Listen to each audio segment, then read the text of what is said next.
And good Saturday morning, everybody. Hope your Saturday's going well. Hope the weekend's starting off okay for you. Kind of chilly out here, but the sun's out, so it's supposed to warm up here. I'm liking that. We're kind of looks like we're turning the corner a little bit towards spring. This past week, there was several days in the 40s, and one day even in the 50s. So that was like a major heat wave for us here. So, but glad to be with you once again. Thank you so much for hanging out. Appreciate it. Let's get things rolling right here. Let's see here. Let's bring in the peanut gallery right off the bat. The peanut gallery's on the run. We got the comics, you bring the fun. Saturday morning, time to cheer. Man, we're glad you're here. North, south, east, and west, peanut gallery, you're the best. All our friends, both far and near. Man, we're glad you're here. And hello to the Peanut Gallery. And I forgot to mention, as obviously you can see, it's just me again this week. Yes, Brother Shannon, he had to be called away to work yet again. So he is essential personnel, as they say. So, and plus it gives him a chance to make some extra money for buying comics. So that means we're going to get a whole bunch of videos from him soon, talking about new comics I'm sure you'll be picking up. So, but welcome aboard, Peanut Gallery. Great to have you guys with us once again. Thank you so much for hanging out, spending part of your Saturday with us. As always, we appreciate that. Let's see. We got to start it off like we always do. We got, let's see. Oh, we got Scotty. Whoops. There we go. Scotty Z70 snuck in early this morning, so we'll see what he has to say right off the bat here. He says, I'm awake, but the sun is not. Still checking on air quality because no one is going to sit outside if the air is bad at the flea market. There you go. He says, did everyone post your videos for comics from Rob, Triple C? I posted mine on Thursday and Friday. Too many comics for one video. Lots of tasty comics to check out. There you go. All right. And now we know who we start off with. Here we go. Whoops. I always do this. Nope, don't move. Don't move. Don't move. Thank you. And I gotta, every time I do this, sooner or later, I'm gonna get things right. And it looks like it'll probably be later. But here we go. Let's start things off as we do with Anthony Perdue.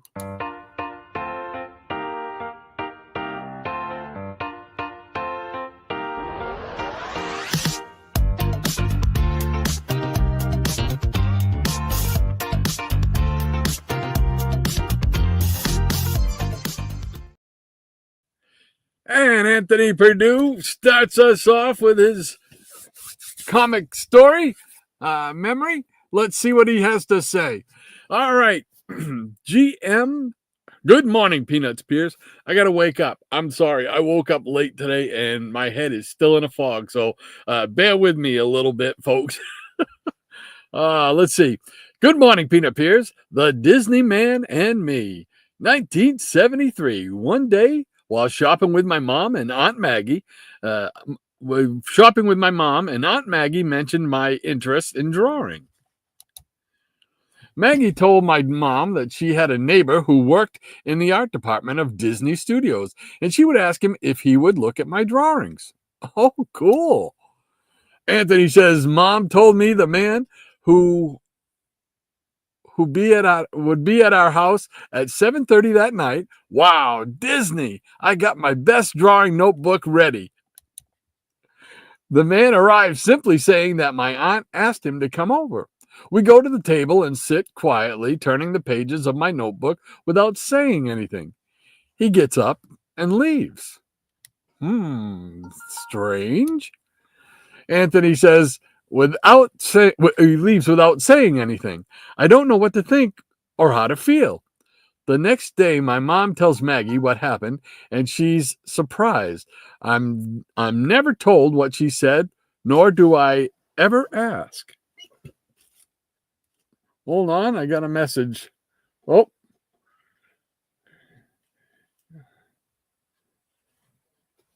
okay. I just heard from Brother Shannon, and he wants me to send him the link. So, Shannon, if you're watching this, I will do that. Let me just finish up the Anthony produced story, and I will send you that link. So, hope everybody will bear with me there. So, all right, where was I? Okay. I don't know what to think or how to feel. The next day, my mom tells Maggie what happened, and she's surprised. I'm never told what he said, or nor do I ever ask. I stopped drawing for many years. If I did draw something, I would throw it away. In 2002, my old interest in drawing returned. I never found out who that man really was or what he really did at Disney. Whenever kids watch me draw and they tell me they like to draw, I encourage them 100%. Yes, yes, yes, yes. Anthony continues, I tell them two things. One, never try to impress anyone. Just do it for yourself and have fun. It'll show. Very true. And two, never let anyone discourage you in any way. I think those are two good points to live by when you're drawing. Absolutely, Anthony. He says, a lesson I learned from the Disney man and me. My friends, thank you for sending Teddy well wishes. How is Teddy doing? We want to know. And here we go. He says he's slowly feeling a little better. We'll catch the replay and take care. Well, thank you so much, Scott. I'm sorry. Thank you so much, Anthony, for your comic story of the week, comic memory of the week. We really appreciate that. That was a good one, but you never found out who he was, or your aunt never told you who he was or what he thought or anything, huh? He just got up and left. That's kind of rude, you know? So, but wow, that was a cool story, though. Thank you once again, Anthony. All right.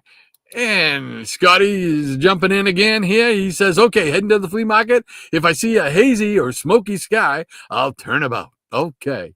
He says, it's too nice a day to stay inside. I ain't paying $20 to park at the beach after 9. Okay. Well, have a great day at the beach, Scotty, and the flea market. Pick up some good deals. Maranya says, great story as always, Anthony. Glad to hear Teddy is feeling better. My thoughts and prayers go with him and you, as do all of ours. Okay. All right. Let's see. I forgot to put in. Oh, man, this is going to be all messed up. But you guys bear with me, okay? First, I want to get my brother the link here. We got to get Shannon the link. So in order to do that, I got to get on my email here. And so just bear with me.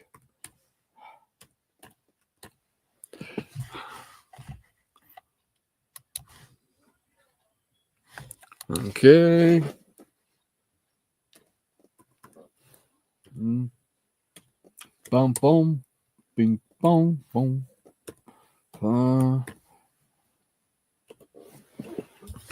All right, let's see.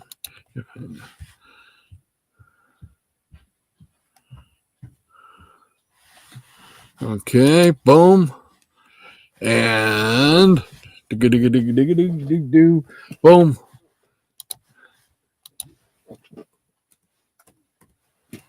Boom. All right, now bring me back to StreamYard. And let's see, I need to do this. Copy. Back to my email. Boom. Paste. And hit that. And send. All right. There we go. Shannon, if you're listening, I just sent it to you, brother. Okay. Back to here. Here we go. All right.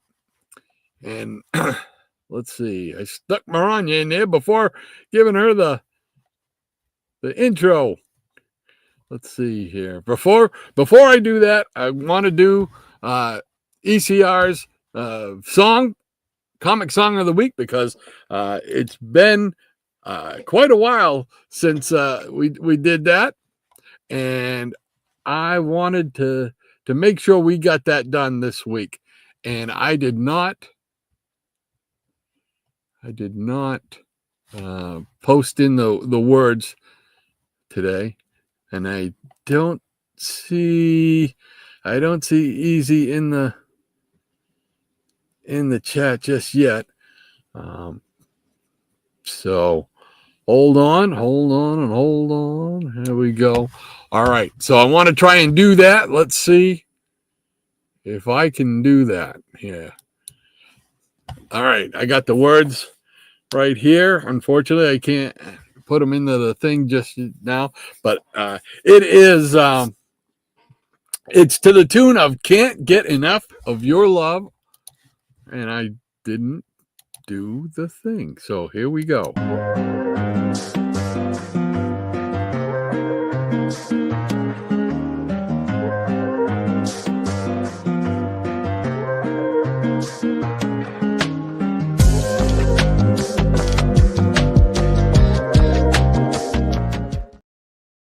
All right, so here we go. I got the words on another site right here that he sent me, and it's to the tune of "Can't Get Enough of Your Love" by Barry White. I don't know if my pipes will do Barry White justice, but we're gonna try and do it as best we can here.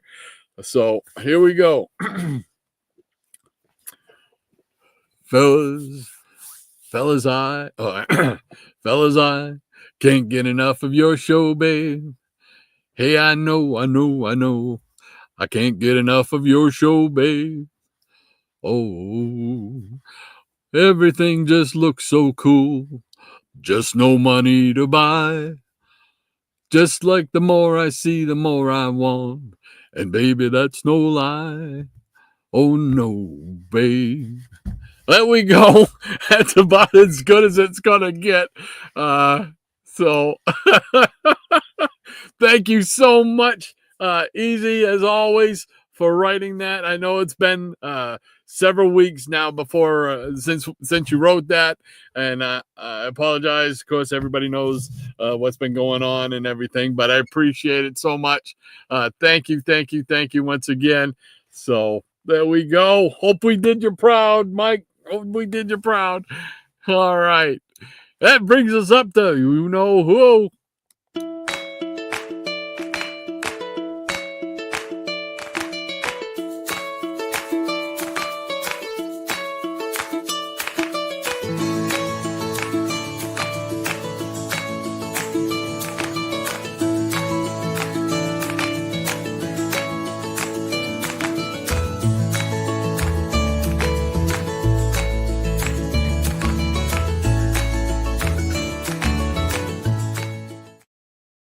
Hey, Maranya, great to have you with us once again, Lady M. Thank you so much for being here and wielding the blue wrench and keeping me in line. I'm sure we'll give you a workout today. So, and let's see what she's got to say. She says, my turn at comic book memories is similar to Anthony's story. This was when I was in college life drawing class. I'd done about 20 plus gesture sketches, way more than anyone else. I was sitting there on my time doing a sketch in my personal sketchbook from a photo. My professor told me to stop sketching from the photo and that real artists don't use photos. Really? Not even for references? Because I listened to my professors, I stopped drawing my personal sketch and did a few more half-hearted gesture drawings to shut the witch of a professor up. She says, I stopped drawing on my own outside of class for like 3 months because of her scolding. This professor also told me for no good reason that I was failing in the class. Wow, not very nice here.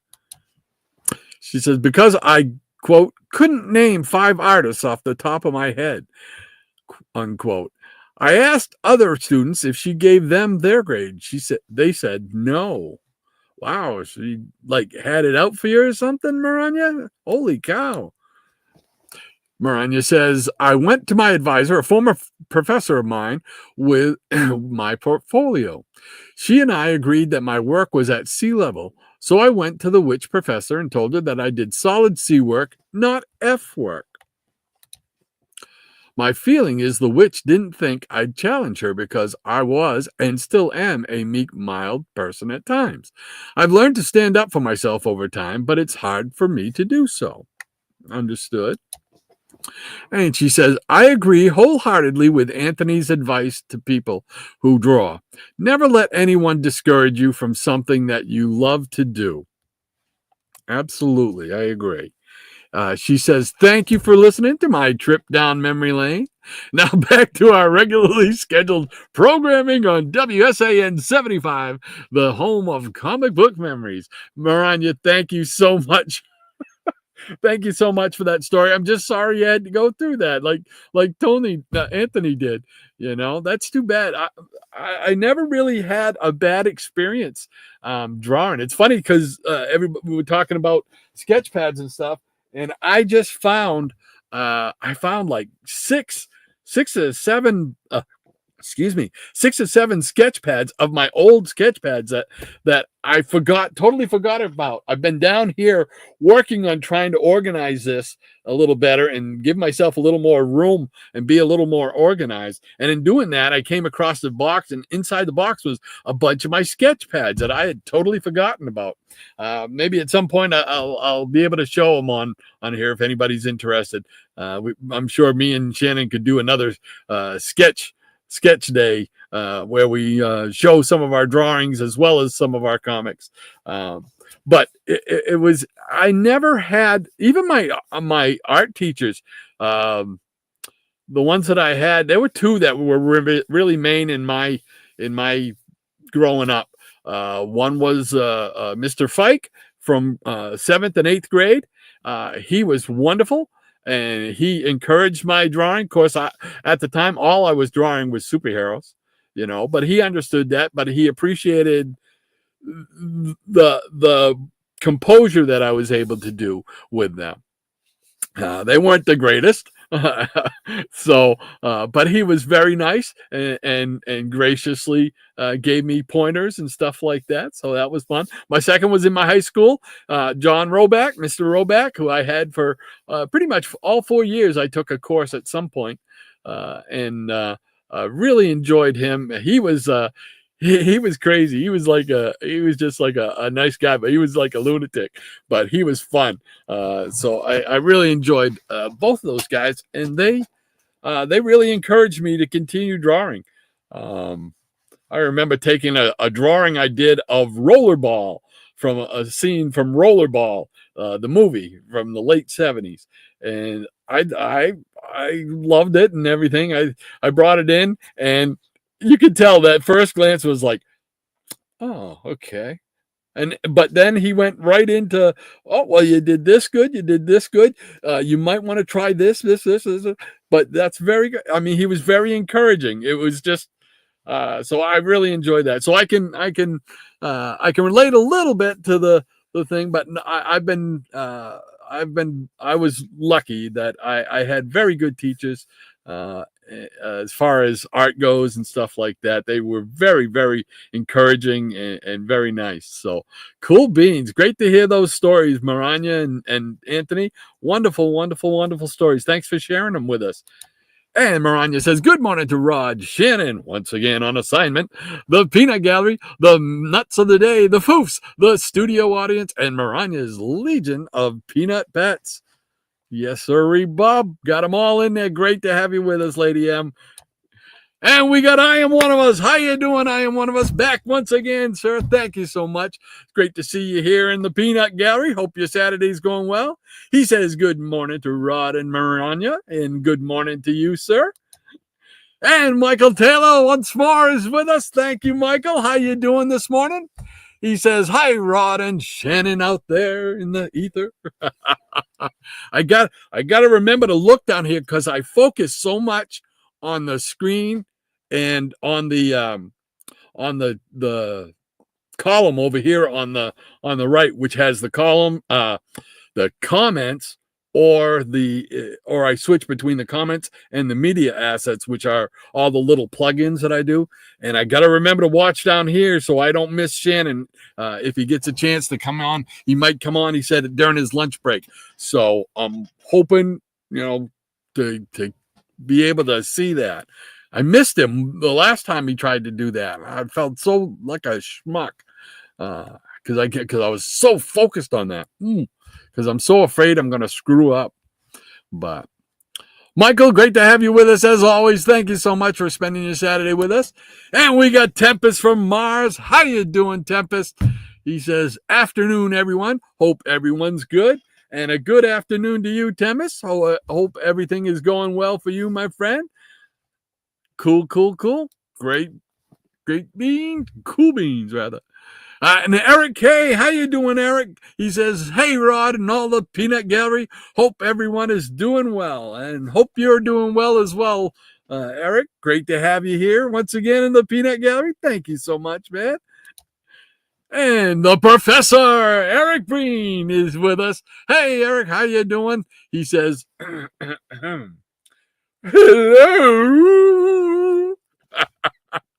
There we go. How you doing, Eric? Hope your Saturday's going well. Had a great phone call with Eric earlier this week. Poor fella, he's probably still got his ear bandaged from me talking it off for 2 hours. So, but it had a lot of fun. Mike Taylor says hi to Maranya, Eric, and the rest of the Peanut Gallery. Cool beans. Hey, Crazy Joe, the Crazy Hungarian Joe. How you doing, Joe? He says, "Good morning, Rod and the Peanut Gallery." Oh, man, great to have you with us, Joe. Joe, I didn't get a chance to see your show last night, but I've got it on my watch list to watch today, my friend. So, I'm going to get on there. I couldn't make it last night. Rob sent me a text message, asked me if I was going to try and make it tonight. Last night, unfortunately, I couldn't because I was so behind this week. Been kind of down this week. Not emotionally down, just all kinds of aches and pains this week, So, but so I didn't get my weekly stuff done for the show. So I spent last night trying to get it done in about 2 hours. So yeah, you can see why I'm kind of helter-skelter this morning. So, but if you get a chance, folks, you got to check out Crazy Hungarian Joe's Friday Night Live on Friday nights. You got to check them out and get on there. Get on there. Eric Breen, he says, "Is it just me, or does Rod look like he's wearing a QR code on his head?" Kind of, right? I guess it does, because it's got that black and white staticky look on the beanie here. And then, but it's a 50th anniversary Bobby Orr.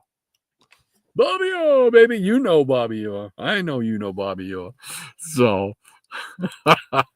And under the cowl of MS, great to have you with us, sir. Thank you for joining us. He says, "Good morning, everyone," and a good morning to you, sir. Hope your Saturday's going well. Cool beans. And Eric K says, laughing out loud, "Eric, it does."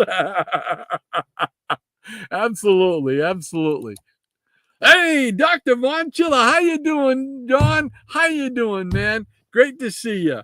How's Pauline doing? I see they love that little picture there. How's Pauline doing? Howdy, y'all, he says. And a howdy to you, sir. Hope everything's going well, my friend. One of the legends. All right. Cool beans. And Maranya says, "Hey there, I am one of us." And Michael, "Good morning from this side of the pond, TFM. Hello to Eric, Ozzy, Harry, Annalie, and Martin." She got them all in there. And let's see. Let's do the Peanut Gallery. I mean, the peanut. We'll get it.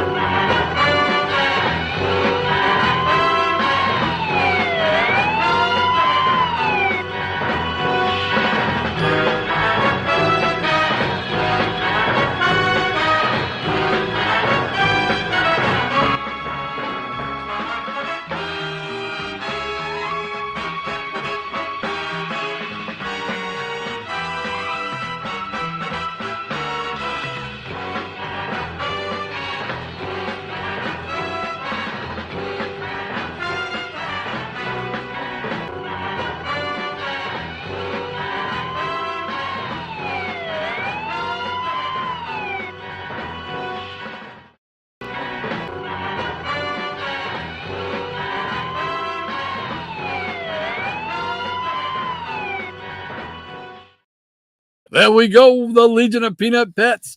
So cool beans. There we go. Got them all in there. And we got Michael Taylor who's saying, Rod, I see 2 gumball machines. I thought you only had 1. Very cool. No, I actually have probably about a dozen. I would think either 10 or a dozen. I collected them early through the 80s and into the early 90s. My wife used to get me one for Christmas every year, made by the Carousel company, who I believe still makes gumball machines for people to buy, and like jelly bean machines and stuff like that. And these are out here for a special reason, because if you watched Higgy Pop's latest video, I think it's his latest video. He could have put out 2 or 3 since then. I know he's in New York on a vacation, a little anniversary vacation with his wife Linda. But these are out here because he got one similar to that one right there from Triple C. Rob sent him one, an AOK of a gumball machine, which that in and of itself is super cool. I mean, that's just awesome. But it's very similar to that. I always love you. I think you heard me tell the story last week when I showed about the Justice League gumball machine and stuff like that. And they always fascinated me. Gumball machines always fascinated me. This is one made by Carousel. It's on a stand. This was probably like the first one I got. So this is probably the oldest one. That one there I bought off of eBay because there was somebody selling them, and I wanted to get one that had been used in a store. You know, one that actually had been in a store on a bank of gumball machines, and this fellow was selling them all. And so I got that one there. So I put those there in honor of Higgy getting that gumball machine from a wonderful gift from Rob Triple C. So I wanted to put those front and center right this week. So good eye, Michael. Good eye for picking that up, and that's why they're there, just to honor both of those fellas and the gumball machines. So I mean, it's just so much fun. I mean, it's just another one of those things from your childhood that, you know, for some reason stands out, catches your fancy. So yeah, love them. So, but what I got to do though, I got to buy like super balls. I got to buy some super balls and replace these gumballs, because I would not try to eat one of those gumballs. They look like they've been there for a while, and they probably have. So cool beans. Thank you for that, Michael. And we got I am one of us. He says hello to all the peanuts. And Michael says, hi, John. Good to see you. And Maranya says, hello to you too, Eric, Michael, Hungarian, Cal, and let me kill myself. And Maranya says, hey there, John. Hope Lady Pauline is keeping you in line. Yes. And Eric K says, hi, Lady M. My 4-legged kids say hi. Awesome. And Dr. Von Chilla says, hi, Michael and Maranya and all my little droogies. Oh, great to have you here, Doctor. Tempest from Mars says, do we get to call you the Walrus of Comics now, Doc? The Walrus of Comics? I don't I don't know. Is that a good term or a bad term? The Walrus of Comics. I don't know. I'd probably like a walrus, huh? You know. So I'm the walrus. I'm just trying to, as you can see, on both sides of the gumball machines are what am I trying to say? Pegboard. They're pegboards that I made. Well, I didn't make the pegboard. I went to Home Depot, bought the pegboard, and then I had them cut 2 strips of strapping to put on each board, so to give it sturdiness, so I could stand them up. What I'm probably going to do is eventually hang them from the ceiling, maybe over there. But I needed space to put my action figures. I just got way too many toys and action figures that need to be hung up. And I actually got them all down off the cable TV wire that was hanging up on my ceilings here. That's where I was hanging them before. I got them all down and put on these, and I got a bunch over here, and there's still some over here in this area here. But so that's what's going on. But I'm trying, as you can see right here. This is just one stack of comics that I need to file. I got so many. There's another stack behind it. There's a stack here. There's a stack down there. There's stacks over there. Not to mention the ones in the rack here that I'd like to put away and then put some other ones in there. So it's just crazy in here. But I've been trying to steal away a few hours each day to get over here, and it's easier once it gets warmer in the springtime here. So that's what I've been doing. The walrus of comics, I don't know. So Crazy Hungarian says, hello, Maranya, and good morning. Good morning to you, Joe. And Dr. Bonchilla says, I had an art teacher in high school who was very snarky and harsh with me because I was a much better artist than he was.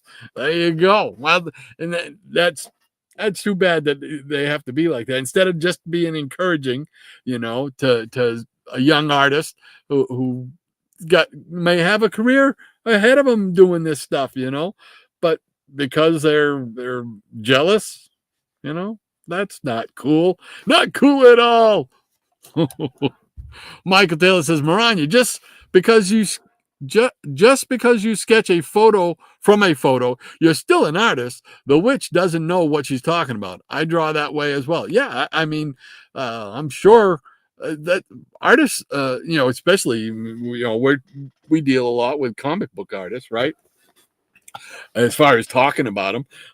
But comic book artists, I mean, a lot of them used to keep files on photos and stuff like that.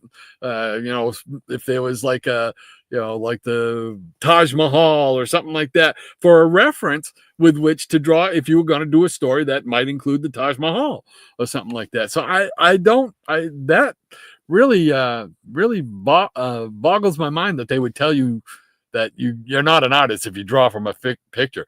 Well, I don't think that's the case at all. So they didn't know what they were talking about, Maranya. Maranya says, P.S. to the drawing story, I got a C in the class, and I never took another class with the witch professor again. Well, that's too bad that you never took it. Well, it was probably good that you didn't take it with him or her again. But hopefully you did take another art class. I used to love art class, man. That was like a recess for me in school, taking an art class. Oh, I want you to draw this. Well, it was cool. I enjoyed it. I was lucky enough to have some of my stuff published in like the local newspaper and stuff like that, from art contest type of thing and stuff at school and stuff. So I enjoyed it. I just really enjoyed it. So. And Maranya says, I also believe that the witch professor was annoyed that I brought a pomegranate to draw as a still life. I not only drew the pomegranate in pencil, but also India ink and red drawing ink. Yeah, I used to do the Indian ink, the what do they call it, stipple, and stuff like that. It was fun. It really was fun. It was exciting to learn different styles of shading, cross hatching and stipple and all that stuff. It was just a lot of fun. Because I'm nowhere near as good as I think I am in my mind. But it was fun, doggone it. It was fun. August Ascetic, how you doing this morning, sir? Double A. He says, greetings, Rod and Lady M, and greetings to you, sir. Hope your weekend's going well so far. Cool beans. Great to have you with us. And Maranya says, greetings to you, August. Cool beans. And Dale, hey Dale, how you doing? Dale Lotz, what's up? He says, looking great once again. Well, thank you, sir. You are too kind. Either that or you need glasses. Good morning, all. Hope this finds everyone in fine health and spirits. Missing old cousin Shannon once again. Well, hopefully, Shannon will be able to sneak on around his lunchtime, whether I don't know if it's 11-ish or if it's 12-ish. So stay tuned. You might be able to see him. Great to have you with us, Dale. And Michael Taylor says, John, even some teachers are jealous of people as well. Yes. Sad but true. Maranya says, hey there, other Dale that I know. And the professor says, then that would make it a QR code. I'll see myself out. Love it. QR. Love it. And Mariah, but giving you the rim shot. There we go. Dr. Von Chiller says Bobby Orr's Power Play was absolutely one of my favorite pinball machines back in the late 70s. Killer game, he says. Oh, cool beans. I don't remember ever seeing that. Bobby Orr's Power Play. I probably did because I visited those arcades and Dream Machine. We used to have one called the Dream Machine in the mall, and that was like, at the time it was state of the art and stuff like that. That was back in the late 70s. So I don't know, maybe not by then, because Bobby was, I think he retired by 1980, I think, didn't he? He wound up playing for Chicago, but he was kind of past his prime and a few knee operations by that time, I believe. I hated to see him leave Boston, though, man. I hated to see him leave. Crazy Hungarian says, all good, Rod. There's always a spot for you on the show. Well, thank you so much, Joe. I appreciate that, man. And I'm going to get on there, brother. I'm going to try. Maybe this week, next show, Friday, I'll be able to get on there and get my act together so I can join you guys, because you guys have a lot of fun on there, and looks like a happening place on a Friday night, man. So thank you so much. And Double A says, Rod, did you catch the Werewolf Show starring Chuck Connors? No, I didn't catch it yet, but I did look it up, and I've got it on my list right here, and I did, bookmark it. I did bookmark it. So I am going to be watching it. I just didn't get a chance to do it this week, but I did do it. I did bookmark it last Saturday. So thank you so much for that. I appreciate that, because what was it? I was just watching another show last night. What was it? Laramie? It wasn't Laramie. What was it? Wells Fargo? Might have been Wells Fargo. And Chuck Connors was on there. And I'm like, holy cow. He was everywhere. He's on the basketball court. He's on TV. He did some baseball. He's a man of all seasons. There we go. So, yes, sir, Double A.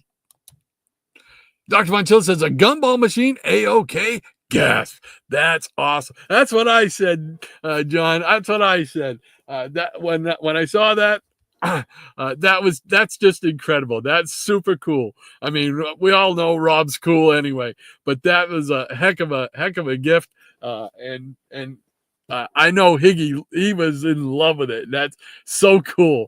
I love to see his expression on his face when he got that. That was excellent. So it's just a great video. If you get a chance, check out Higgy's channel and watch that video, because that's a really, really awesome video. I got to finish watching it. I saw the part about the gumball machine. I wanted to see that part because he had sent me a text message, and told me about it. So it was too cool to pass up, man. So awesome. Michael Taylor says, John, speaking of hockey games, I always like those big two player hockey bubble hockey games. Yeah. We used to have one. That was cool. In fact, I think it's still over at my parents' house in their basement. I don't think it's ever gone anywhere. I think it's still over there. Oh, I'll have to check that out and go visit Ma today. And the Gray Man all the way across the pond. How you doing, Gray Man? He says, hey, folks, And hey to you, sir. Hope everything's going well on your side of the pond for this weekend. Great to have you with us in the Peanut Gallery once again. Thank you so much, man. And we got RDV. How you doing, RDV? He says, called it, Maranya. I don't know what he called, but he called something.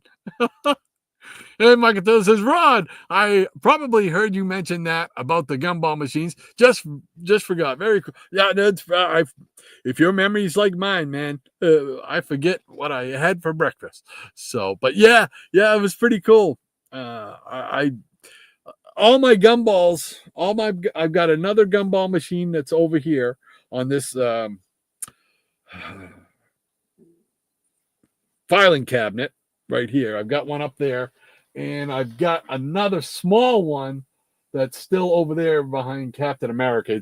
It's a little one. It's kind of like that, but it's a little one. But it's metal and glass. And those are the only 4 I think I have out now.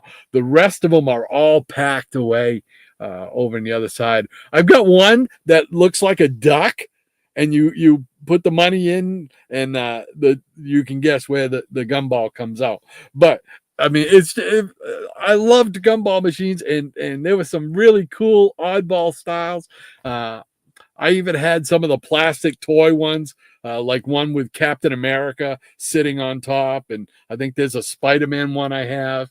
But those are plastic, and I've got just a regular bubble globe plastic one, which are toys from my childhood, that are all packed away over there, along with my Department 56 Christmas village. Those ceramic villages that light up. You display them. Who is it? I can't think of his name now. Dave from I can't think of the name. Studios. He does a tour every year of Christmas village that he has and stuff like that, and it's very cool. So, but I digress. Dr. Monchilla said, yeah, Michael, if it was in an arcade between the years of 1977 through 80, I was the master of it. From Carlisle down to Camp Hill, I must have played them all, says the pinball wizard. Awesome. RDV says, I'm heading to bed to dream about eating the pizza I will be eating later tonight for dinner. There you go. Nothing wrong with that, RDV. Have a slice for me, my friend. I got to save mine for tomorrow for the big wrestling pay-per-view tomorrow night. So that's when I'll have my pizza this weekend. Diabetic Superman. Hey, DS, how you doing? He says, hello, everybody, and hello to you, sir. Hope you're doing well this Saturday morning. Getting ready to show some comics here. Michael Taylor says, Rod, did you ever think about putting that JLA gumball card inside one of those machines? I got it right there. That's what it is. It's not. You could go to a website and you could find retro gumball machine cards, and you could print them up. That's just printed on a piece of paper. But the big one that I have, that one I just printed bigger and put it onto a piece of cardboard and did it. I wish I had an original card for it. That would be cool. But that's what I did. I put it. It's inside. It's actually inside the that thing right there is inside the actual machine. So yeah, that's what I did. I had to do something like that because it was just. That's just. I mean that. Oh man, I look at that and it takes me right back to being 7 years old. So it was just very cool. It's funny though, things that stick with you when you're a kid, isn't it? Double A says, Rod, what's that behind you in the blister pack that says Silver Age? That is the Gray Hulk. Where is it? Right here. That is the Gray Hulk. And they did this for a couple of action figures. They did a Captain America where he had the old triangle like shield and stuff like that. it's kind of like the Marvel's equivalent of the what was it called? The first appearance. I don't know if you saw. We showed a couple of. I think I showed one of them last week. I don't have it right here. I think I put it over on that one there. But yeah, so that's what that is. Have to get the Gray Hulk. You know, I think. Oh no, I don't have the other one over here. So, but I got a couple of. I know you guys would find it hard to believe that I have a couple of Hulk action figures. You know, Michael Taylor says hi to RDV. And Michael says, Rod, very cool about your art being published. Yeah, that it's one of those things that, it was like, a little pride and joy for the parents type of thing, So it was very cool. I knew at the time I thought it was a cool thing to do. There were several of my, well, not several. There was like 3 or 4 of us from my art class that got published in the paper, and it was pretty cool. So yeah, it was neat. It was just one of those little milestones when you're a kid and in school. I was probably a sophomore, I think, at that time. So, but yeah, it was pretty neat to have something you did in the paper, and that was back when papers were still, a major means of communication and news and stuff like that. So yeah, it was pretty neat for the time. And I know my mom still has the newspaper. Every once in a while she'll bring it out and says, "Oh, I came across this," So I know she still has it. So thank you so much, Michael. Tempest from Mars says, Doc, Barry White was known as the Walrus of Love. Oh, okay. I did not know that. So it was in reference to your rendition of one of his songs, as per usual. One of my jokes falls flat on its face. No, not your fault. I'm sure everybody else got it. I didn't get it because, I know of Barry White, and I was pretty sure my pipes were not going to get as low as they can go as his does. But no, your humor was right on. It's me once again that is kind of, the humor falls on deaf ears sometimes here. So, but no, sir, you were right on. Okay, I'm with you now. Cool beans, Tempest. Miranda says, I have a bachelor's degree in fine arts. So yes, I took more art classes after. There you go. My etching professor, Jim Forbes, taught me more about drawing than all of my drawing professors combined. There you go. Isn't it great when you find somebody who gets you? When your art teacher, gets you. I was lucky. The 2 I mentioned, they got me. They got me, and they probably knew this kid ain't gonna do anything with this, but they never let on to me about that. They were encouraging, which I think is exactly how a teacher should act with a kid who's interested in something, as long as it's not something that's going to hurt anybody, obviously. And Robert Harrison, how you doing, Bob? He's all the way from up north. He says, watching on my TV and phone. Oh, you're watching on your TV? Man, I'm big then. I'm big on the TV. Ooh. Whoa. Oh, great to have you with us, Bob.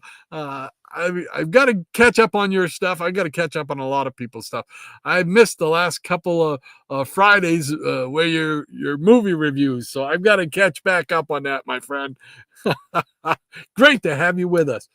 Dr. Montilla says, howdy to Robert. And Michael Taylor says, I've had some pieces of art in galleries and won an award for a piece of... Awesome.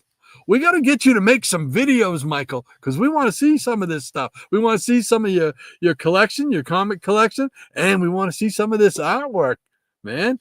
That would be great. Just got to get you to get on there.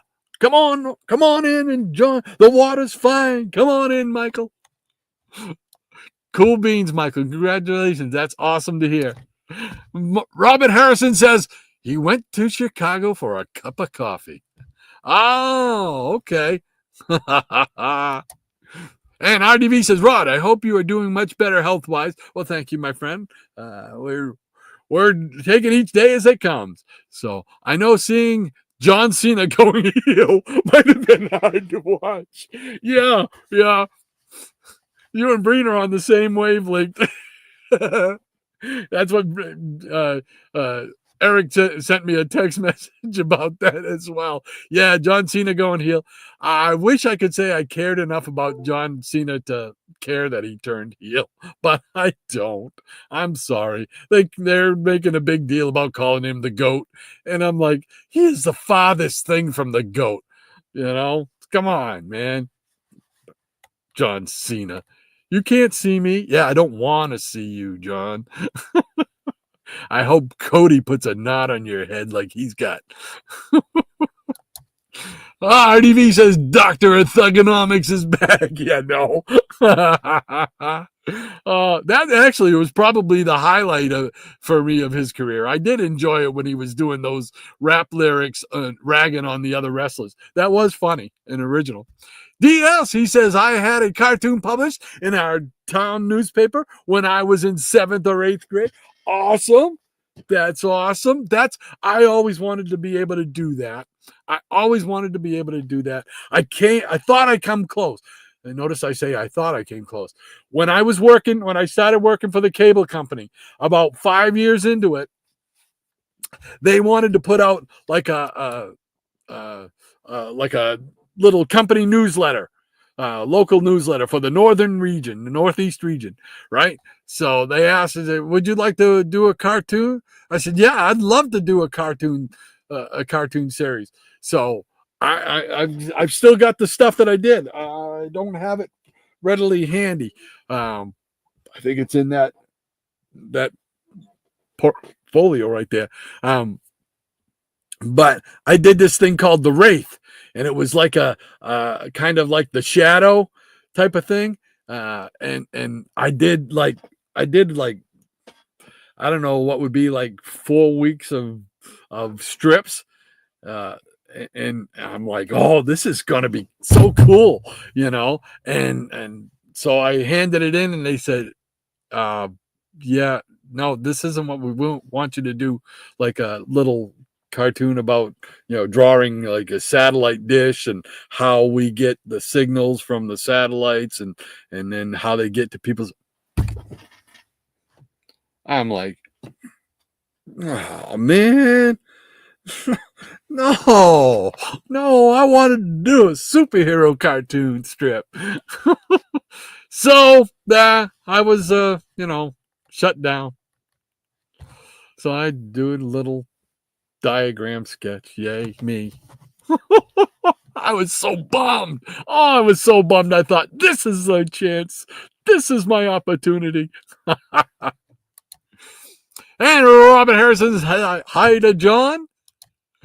I am one of us says, I saw Higgy's video showing us the bubblegum machine. It was great. Yeah, it was, man. That's super. I was so thrilled for him.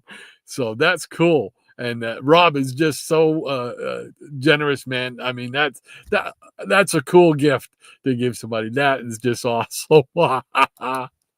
Mariah says, good morning to Robert, DS, and Shadow. The Shadow knows. Double A says, when you mention the Westerns, Rod, it reminds me that the actor that played the villain the most was John Doucette. Many spectators know his face, but don't know his name. Sound familiar? The name does not sound familiar, but I'm sure there's a couple of them that always pop up. And I'm trying to think of their names now, and I can't think of them. It's funny because a lot of guys that showed up a lot, James Best was one of them. They went on to be actors themselves. Warren Oates appeared in a lot of those old Western shows. John Carradine did some. Even George Kennedy did some. I'm trying to think. That John Denver Pyle, he was another one that did a lot of them. John Doucette, it does sound familiar, and I'm not sure I'm putting the right face with him, but he was like a thinner faced gentleman and kind of silvery white hair. But yeah, I think I know who you're talking about. Cool beans. I love the Westerns, man. Mike Taylor says popsicle sticks and clay. Popsicle sticks and clay, baby. Yeah. Oh, man. That was, you make your own action figures then. Yes. I like that. That was a good one. I forgot about those kind of memories too. Eric K says Spinner Rack Studios. Thank you for that, and I apologize to Dave for not remembering that. But yeah, Spinner Rack Studios. Dave, he puts out a great display of Department 56. Snow Village and Christmas Village and stuff like that. We used to do it. It just got to be that, once we had kids and everything, it just kind of took over the house. So we didn't have the room anymore to set up. We used to set up an 8-foot table and then this table right here, which is only about a 4 to 5 foot table. And we would have them on like an L shape. And I mean, I did it up big time. I put down the cotton batting for the snow. I actually bought some wood and I carved out mountains, including the old man of the mountain, which was a symbol here, natural rock formation. In New Hampshire, and it basically was the state emblem, the state symbol or whatever, But I carved that into the wood. Did a little section that was the North Pole where I did iridescent spires with Christmas lights in them so that they would twinkle and sparkle, kind of look like it was shining on like stalagmites and stuff like. Oh yeah, I did it big time. And then I would go and I would video it, right? And I'd have chairs set up so that I could walk on the chair so I could look down on the table. And I was doing it one time, and my wife loves to tell this story. And of course, you know what happened. I'm walking along, paying attention to the video more so than where my footing is, and stepped right down in between the chairs. Down I went. Boom! Crash! Bang! Boom! Luckily, the video camera, because it was one of those big bulky ones, luckily that didn't get damaged. But so yeah, when you watch the video, you can see, it's like an earthquake or something. But very cool. Not for me, it wasn't. And Robert Harrison says, mining. Mining? I'm not sure, Robert. RDV says, anyone else afraid to ask how old that gum is? Yeah, that gum is old. Yeah. Like I said, I wouldn't try it. Dr. Von Chiller says, my sister and I hung out at a place called the Game Room in the late 70s in the evenings. It was from there that I was almost taken by a child killer. What? Full story in my video archive. Spooky. Holy cow. No. Oh. That's crazy, man. Wow. Now I got to go hunt through your archives to see that. I want to know the story. Moranya says it's likely old enough to vote a few times over, RDV. Yes. RDV, oh my, yes. Michael Taylor says, very cool, Rod. Gotta love the gumball machines. Always went to them at the supermarket checkout with Mom. Yeah. Yes, sir.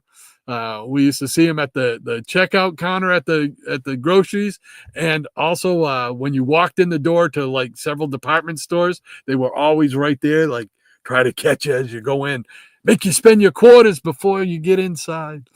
So absolutely, Michael, great memories, man.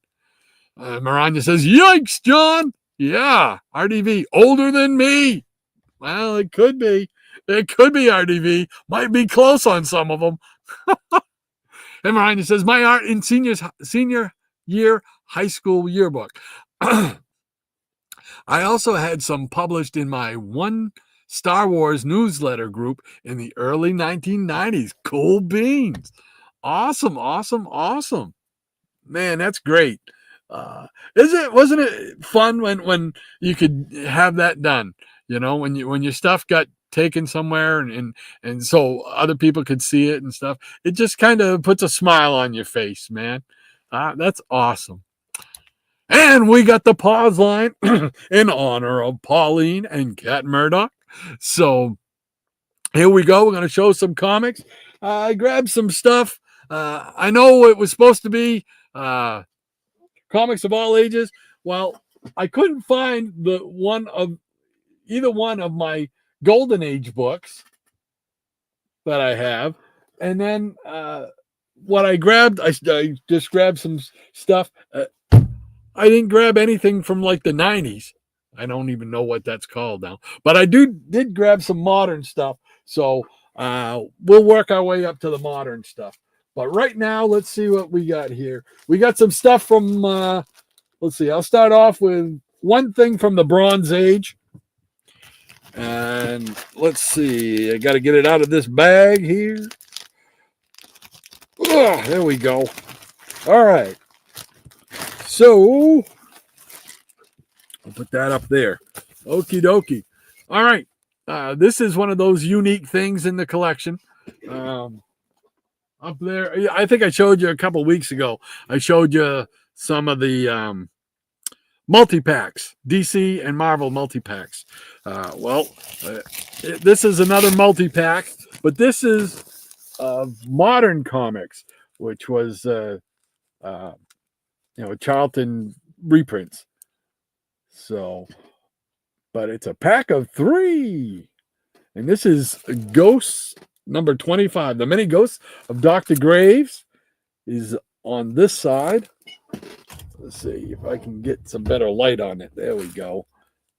All right, and then on the other side is E-Man, and that is issue number 4. And the one in the middle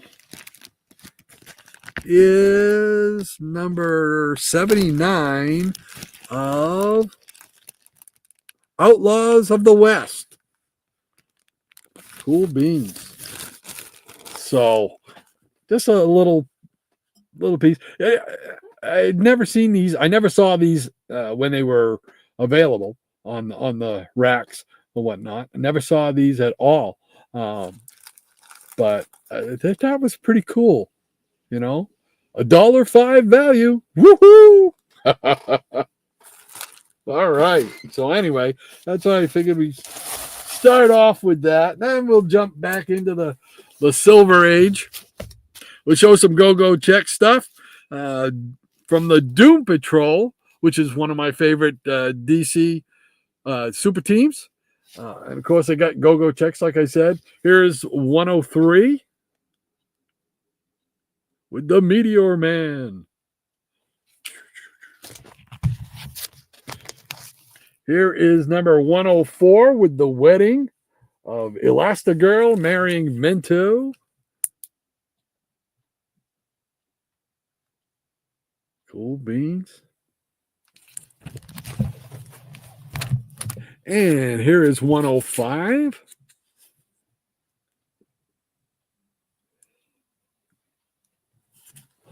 Let's say Honeymoon of Terror. Here we go with number 106. I like that cover. The only trouble is you can't see too much of the Go-Go Checks on it. Private World of Negative Man. Whoops, sorry. Just smacked the microphone. Here we go with 107.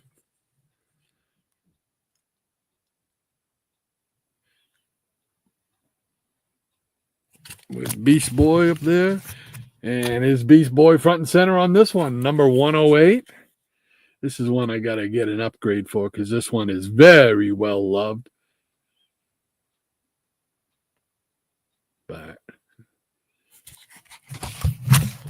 and this was one of those house ads that when you saw it was like, oh man, I just want it. I want that book. Excuse me. Here's 109. The fight you never expected to see. Excuse me. The hiccups. Mento, and Negative Man. And then number 110, incredible. The judge awards Beast Boy to that Champ Fink Galtree. But which Beast Boy? See it all in Trial by Terror. There's two Beast Boys. It's the Beastie Boys.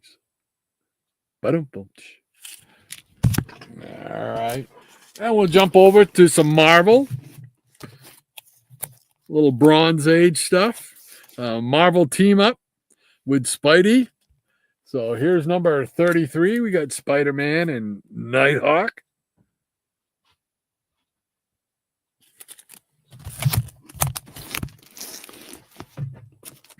And number 34 with Spider-Man and Valkyrie.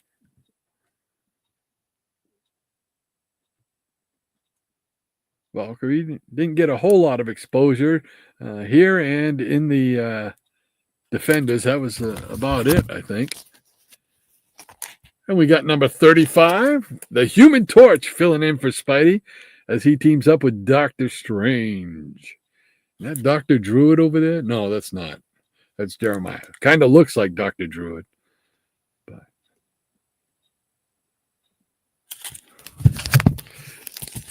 this is a cool one. Number 36, Marvel team up with Spider-Man and the Frankenstein monster. I can remember this one. I mean, these that you're seeing here are off the rack copies.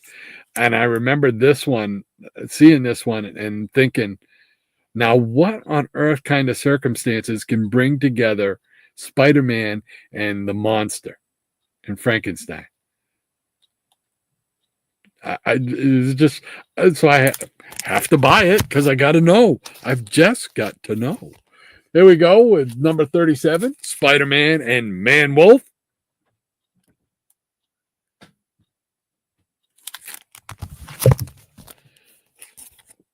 And it's number 38 with Spider-Man and the Beast. Looks like they're fighting, what is it, the Griffin? Yeah, the Griffin. Claws of the Griffin.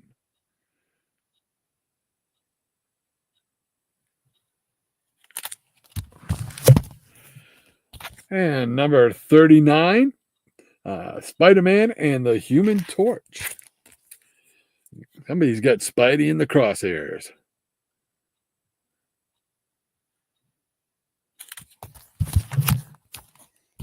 And number 40 with Marvel team up with Spider-Man and Sons of the Tigers.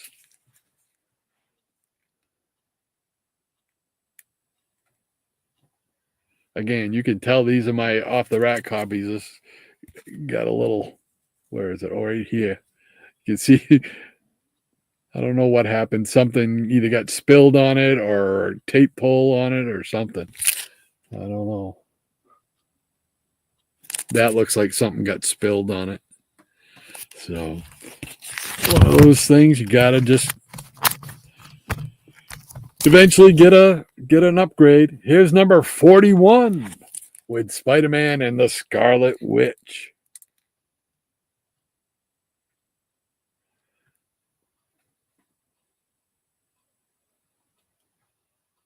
Witch Slayer. And here is number 42 with Spider-Man and the Vision. I was always fascinated by the Vision.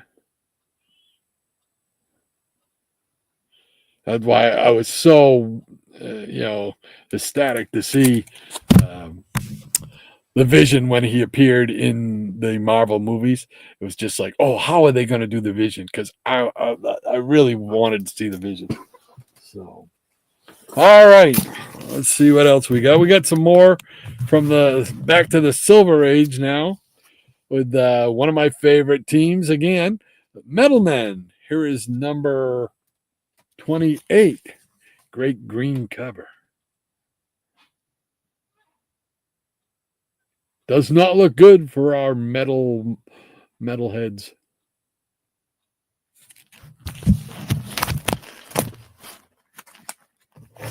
Here is number 29.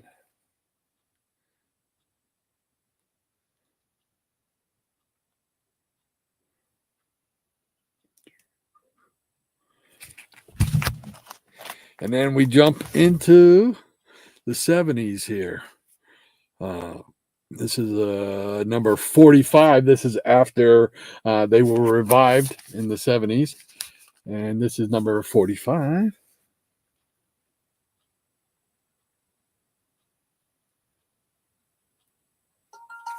And it's a meta rock, doing the meta rock.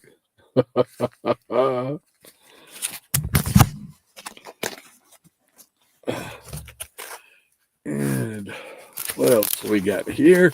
Here we go with number 46. What's it say? The Crown King of Chemical Crime.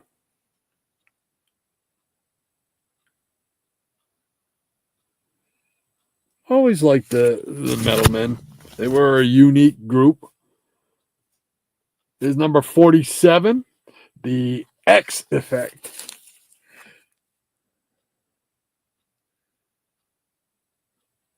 Dun, dun, dun.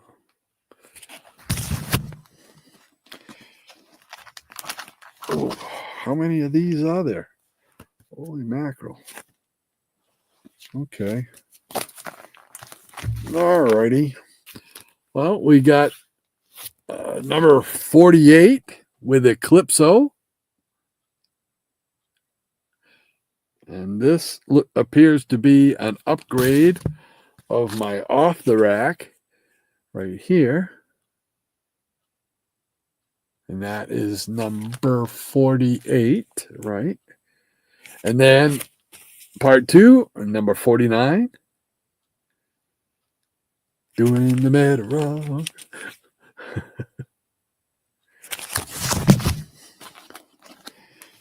Then we got Turnabout is Fair Play, number 50.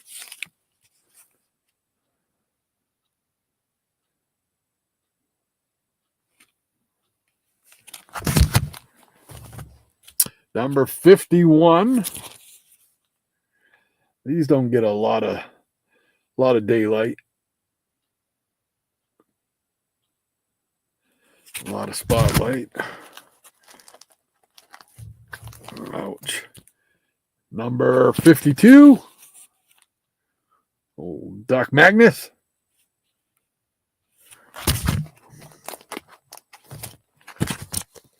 Number 53.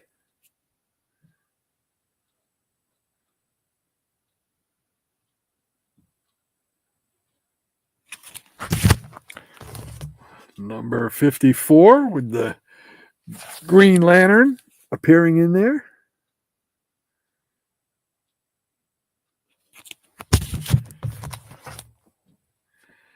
Number 55, the Missile Men return.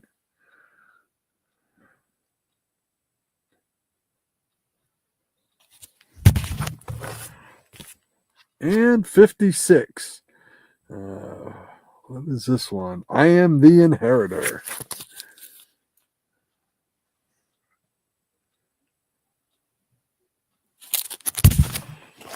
And then we jump into 1983 with, let's see, Metal Men. Looks like it's a 4-issue miniseries. This is number 1 with the, it's got like a metallic ink cover. So it's very, very shiny. And that's 1 and 2.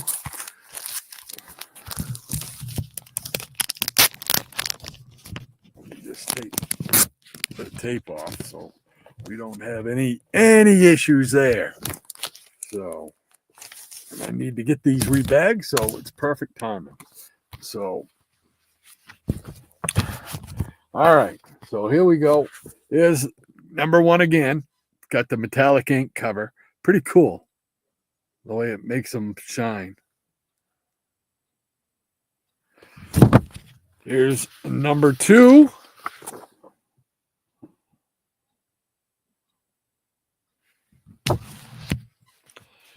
Number 3, Reign of the Missilemen. And the final battle for the Metalmen, number 4.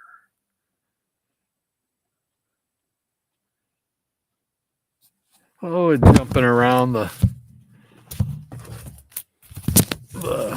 whatchamacallit, ages there a little bit. All right, so I'm going to take these, put these down. Yeah. Oh, no, I didn't want that to happen. Come on. Oh, hold on. There we go. Oh, let's go. Hey, everybody in your place with sunshiny faces. Thank you. Okay. All right. All right. We're going to see, or we can go back to the thing real quick. Let's go back to the peanut. Oh, hey, hold on a second. Hold on a second. Boom. I actually saw you this time. Yes. What's going on, man? Oh, man. I'm putting these people through their paces today. They're really suffering with me today. Yeah, I'm sure they're not suffering. Oh, I am just not with it. How you doing? Man, I tell you what, I'll tell this quick story. I got off work yesterday, went home, took a shower, loaded up my gear, drove an hour to the gig, did the gig, got back home, got in bed about 1 o'clock, got back up at 4:30 this morning, back at work. I'm going to get off work today, do the same thing tonight, go drive over an hour to another gig. And then probably tomorrow, the only time I'm going to get out of bed is to grab a shower and some food. So between my coffee and my 5-hour energy drinks, I am completely artificially fueled today, guys. So 5-hour energy is good. 5-hour energy is your friend, I think. So anyway, glad I could pop in for a few minutes. Hope everybody's doing well. Well, we got a full house. Good deal. Everybody having a good day so far, and looking forward to the rest of the weekend, obviously. But hopefully you'll be able to survive it. Man, well, I tell you what, I looked at they keep adding dates to our music schedule, and I looked in June, and they had like seven different shows booked just in June. Wow. And hopefully I won't be there for one of them. I already got my ticket for Heroes Concert. Hopefully things will work out where I'll get to go to that.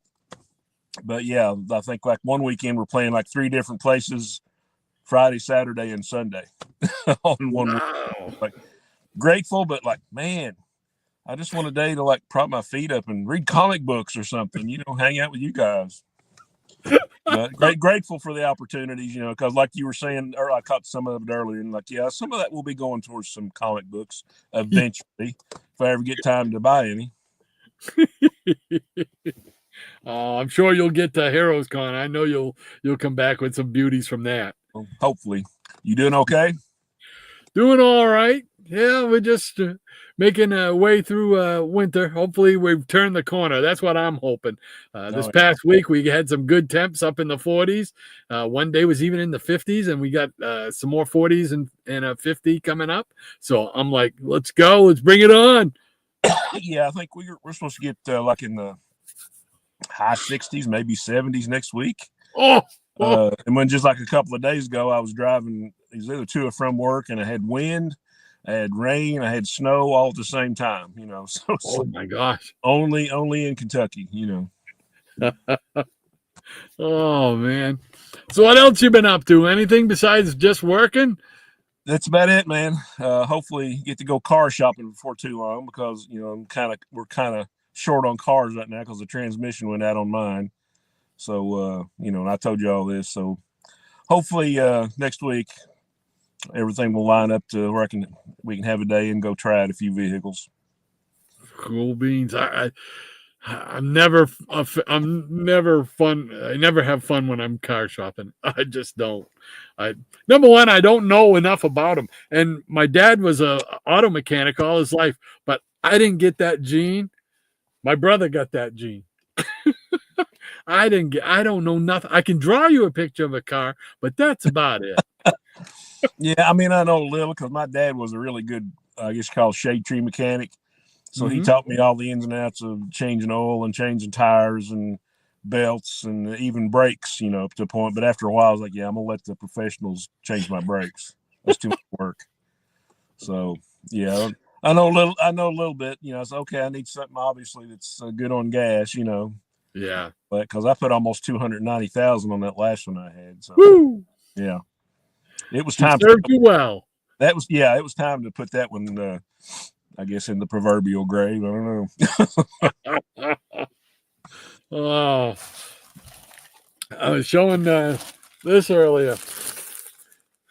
Oh, is that a new one? Yeah. Oh, nice. You find that on eBay? Yes. Oh, and you got a modern reprint. Nice. Yeah, it's modern. It's modern. Yeah. Did you buy an extra for your friend, or is it just that? There might be a little something in here. To go with that stack that's right there that has been meaning to leave my house and head somewhere in Kentucky for about 2 years. Oh, is this the one you promised me like 3 years ago? Or I am terrible. I'm terrible. I'm gonna get that. I'm gonna get it up to you. I'm gonna get it up. I believe you. I believe you have every intention. I do. I've got it all together. There's just a couple more pieces that I think are up in that box there. And I told Tam, I said, that is my goal this year. If I don't do anything at all the rest of this year, I'm going to get that package to Shannon. Doggone it. It'll get here. I just hope it'll be worth the wait for 2 years. I think for fun, whatever it is, I'll just kind of send it back. No, this isn't what really I was looking for. So, try harder. Look at what he sent me. This is what I've been waiting for.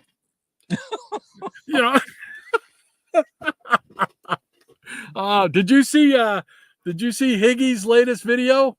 Man, I haven't got to watch anybody's videos like for a week or two, just cause the work and the car situation and the music. And I just any time that I've had free time, I'm like, well, kind of watching out for my folks, cause of stuff with my dad, and been watching grandkids and just trying to live, So I really haven't got to watch anybody's videos. I've been wanting to because I've seen a lot of good stuff pop up, but haven't had time to watch anything yet. And the reason I mention it is because Triple C sent Rob a gumball machine like similar to that one right there. He sent him a gumball machine as an A-OK. I was like, oh, that's just cool. Now, see, that's another thing that I'll need for my room now. I still need the comic rack, and I got comic rack envy from you and several other guys on here. And so still looking. It's out there. Well, I believe it's out there. I just know if it's out there with the price I want, but you know how that works. Yes, I do. Because I wasn't sure the price on this one was going to allow me to have it.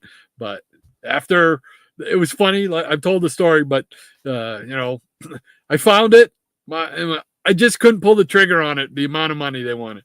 I couldn't pull the trigger on it. Then I had an open heart surgery, and come back like 6 or 8 months later. And I said, if it was still there, I says, if it's still there, doggone it, then it was meant for me to have, because you know these things, they don't stick around. Oh, no.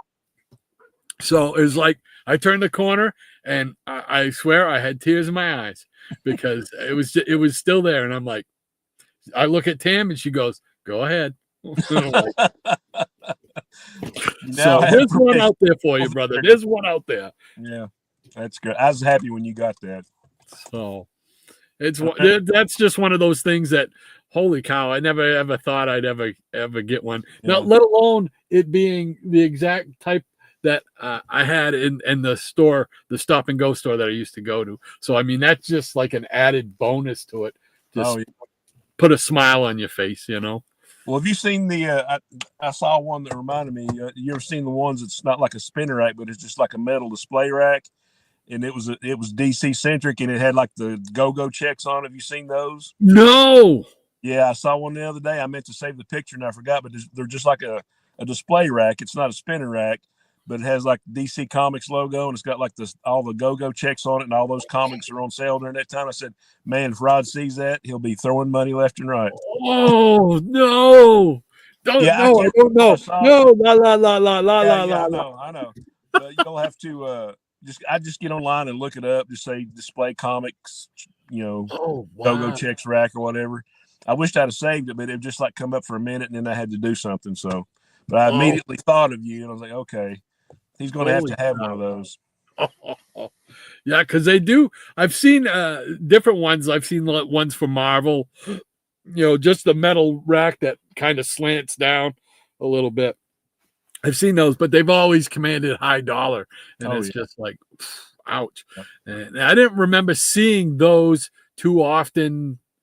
There's only one place that I can remember in my childhood seeing, and it was just a generic one, and it had Marvel and DC on it. I remember seeing Brave and the Bold with Batman and the Atom when Batman was tied to the front of a cannon. Remember that one?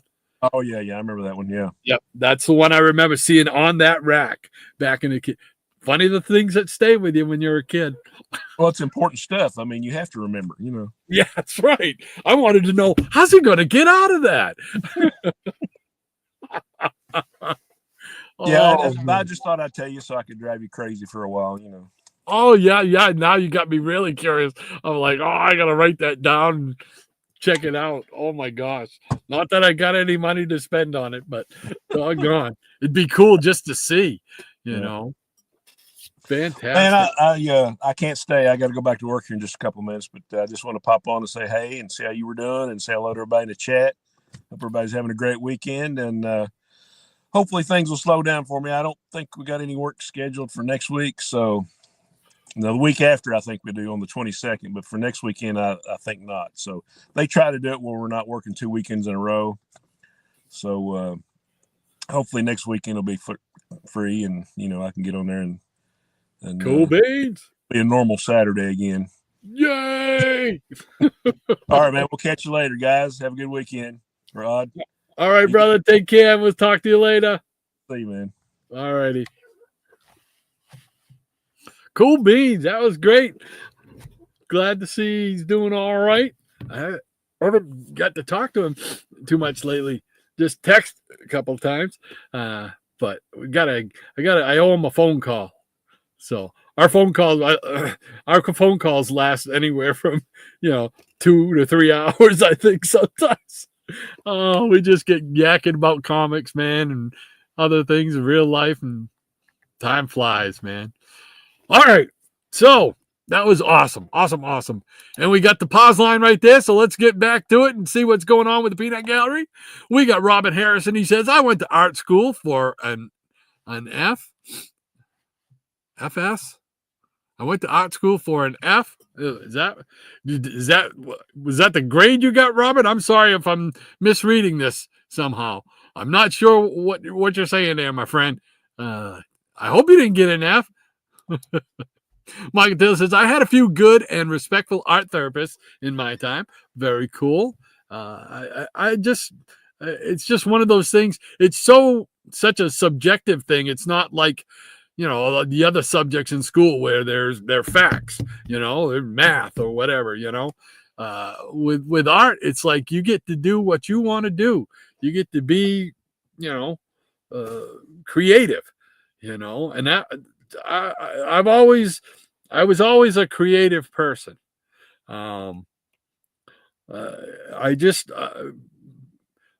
I've told the story many times. You guys get sick of probably hearing me talk about it. But I'm telling you, when Saturday morning cartoons, that was the start of it right there. Saturday morning cartoons, they opened up a whole new thing to me. It's like, oh, that's just cool. And then find out about comic books. And it's just like, what? They're monthly adventures? I can get books with these superheroes in it. And it was just, my mind just went, and it's all that age of discovery, through your childhood, that age of discovery where you're experiencing things for the first time, and you learn more about them, and it just excites your whole world, just incredible stuff. I think that's part of what feeds our nostalgia craze, and our nostalgic feelings about things, is we were learning, we were experiencing things that were new to us, and enjoying them, and just, it was a whole new experience. And right up through high school, and into your early 20s, you get to experience a lot of stuff that you never experienced before. Some of it not so good, but I would think most of it would be good. I know in my life, most of it was pretty doggone good. I was very lucky that way. So yeah, it's just, again, I'm just rambling, I think, but I just, like I said, always been a creative person, always loved doing creative things. And thanks to cartoons and comics and TV shows and toys and people in my life that have opened my eyes to creative things, and just been able to share that experience with me and stuff like that. I just really enjoy it. So I love to hear these stories, man. Cool beans, Michael. Dr. Vonchilla says, indeed, Michael, as Mom was checking out at the grocery store, I would be standing at the gumball machines. Yeah. I told you last week, my job at the grocery store, when we were checking out, it was my job to get the TV guide. That was it. That was my one and only job, was to get the TV guide. Once in a while, I might try to sneak in some gum, Used to have a thing called Adam's gum. And they made like sour apple, sour cherry, sour grape. That gum was so good. Oh, I really liked that gum. I wish they still made that stuff. And RDV says, I wonder how someone becomes a police sketch artist. I don't know. Can you draw bad guys? Hey, Sleepy Rita, how you doing, Damien? Great to have you with us once again, my friend. He says, good morning, Rod and gang, and good morning to you, sir. Hope everything's going well for you over there on the left side of the U.S. Great day in the morning. So always great to see you in the Peanut Gallery, my friend. Cool beans. Mike Taylor says, very cool. John, me too. Yeah, you go. And Robert Harrison says, and Bobby Orr went to Chicago. Yes, sir. Yes, he did. Boo. Bobby Orr was awesome, man. And like Bobby Orr was my guy for scoring. Throughout the early 70s. But when he got to be into the 80s, I like Terry O'Reilly, because Terry O'Reilly, he was just, they used to call him the Tasmanian Devil. Man, he went into the corner to block somebody with the puck or something. He wasn't going in just to take the puck out. He was going in to take them out. He was a scrapper. Yes, sir. Dr. Vonchilla says, New Hampshire. Yes, sir. Yes, sir. Right up here in New Hampshire. Howdy, Damien, says Dr. Vonchilla. And Maranya says, good morning, Damien and Millie. Yes. And Double A says, no, I never did any artwork, but I had several letters published in X-Men and Fantastic Four. Not as August, but under my real name, of course. Oh, very cool. Very cool. Awesome. Can you share at least one issue that you were published in? Can you share that with us? So we can look it up. Cool beans. Mike Taylor says, Rod, if you drop that piece of bubble gum on the floor, it would probably make the sound of glass and break into pieces. Absolutely. It probably would. if you're talking about that the Justice League bubblegum, or even if you're talking about these would definitely shatter. I guarantee you they would definitely shatter, because with the wood stove down here, it kind of dries things out a little bit, you know. So yeah, I think you are right as rain right there. Dr. Von Chilla says, "Whoa, a modern comics multi-pack gasp." Yeah, that was pretty cool. And this one actually is going to Shannon. But don't tell him. Don't tell him yet. I want to have some surprises in the package. So, the poor guy, he'd been waiting for 2 years. Because I keep finding other things to put in the package, and he's gifted me so many great things that I really want to make sure that I can give him something that I know he's going to go, oh, and just flip out over. So, but don't tell him. Don't anybody tell him, okay? Shh. Mike Taylor says they did a pretty good job at replicating those multi-packs. Yes, sir. And the Jackson Roykirk, how you doing, Jackson? He says, hello, folks. Still with limited access, but I had to say, hello. There we go. Jackson, so good to see you, man. Great to have you with us in the Peanut Gallery once again. Hopefully they'll get your poll transfer done and get your access up and running properly for you, brother. That's no fun. I can't believe it taking this long. But then again, like I said last week, if you're in a heavily populated area next to a city or something, big city or something like that, they probably have a list that they probably got to go through to get them done. So, but hopefully we're keeping our fingers crossed for you, my friend, that they get to you soon. Great to have you with us, Jackson. Dr. Von Chilla says, howdy to Jackson. And August Ascetic says, Michael, a similar thing happened to me with a Silver Age comic in very poor condition. It was so brown and brittle that the corners of a page actually broke off by themselves. Yeah, I've had some of those.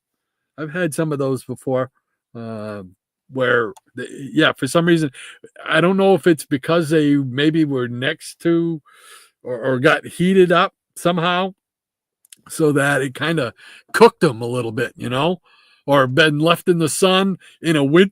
Excuse me, with the hiccups. What's with the hiccups this morning? Stuff like that. So yeah, it could happen.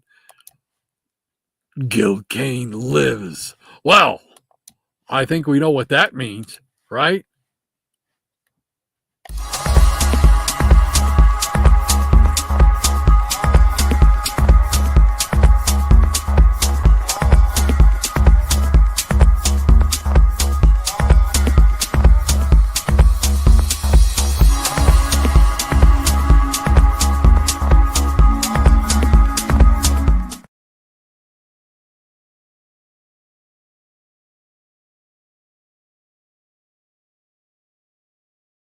That's right. Gil Kane lives indeed. There we go. And Michael Taylor says, Torch was one of my favorite characters. Cool beans. Yeah, he used to sub in there for Spidey and Marvel Team Up every now and again. Enjoyed those stories. He says, Rod, the Kane signal is in the sky. Yes, sir, brother. You got that right. Michael Taylor says, Torch might have been on the covers the most. Oh, really? I've never done a cover count, but yeah, he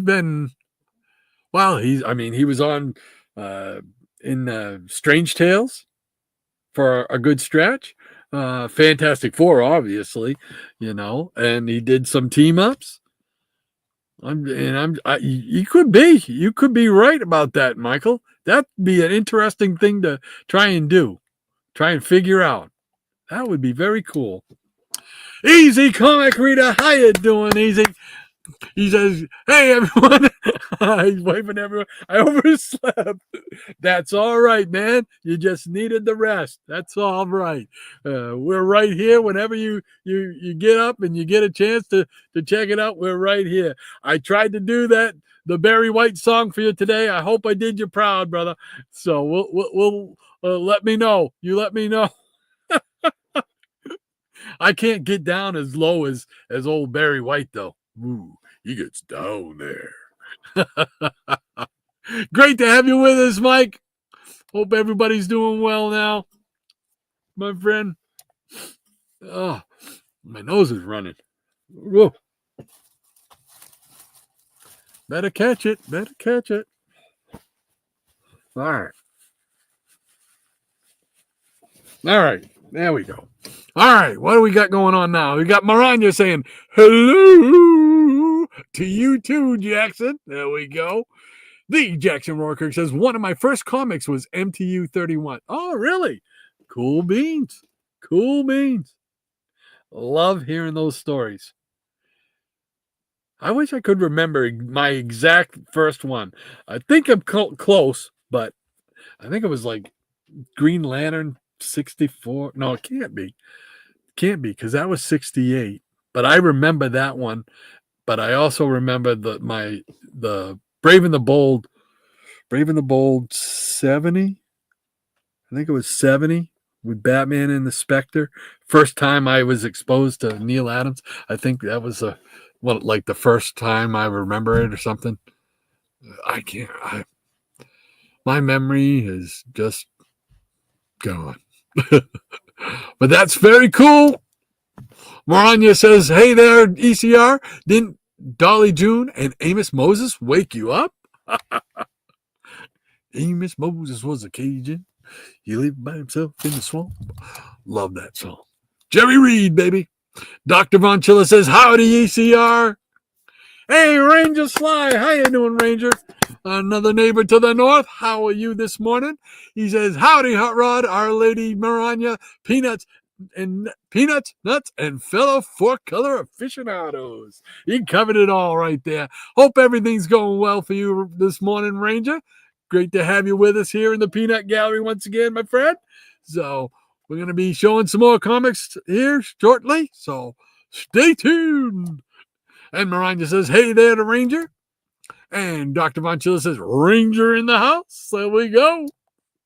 Mike Taylor says, speaking of the Vision, Jim Hammond, the Golden Age torch, became the Vision. Yes, he did. The Synthetic Man. The Synthetic Man. Which actually appeared in, what was it? The Captain America, the Avenger.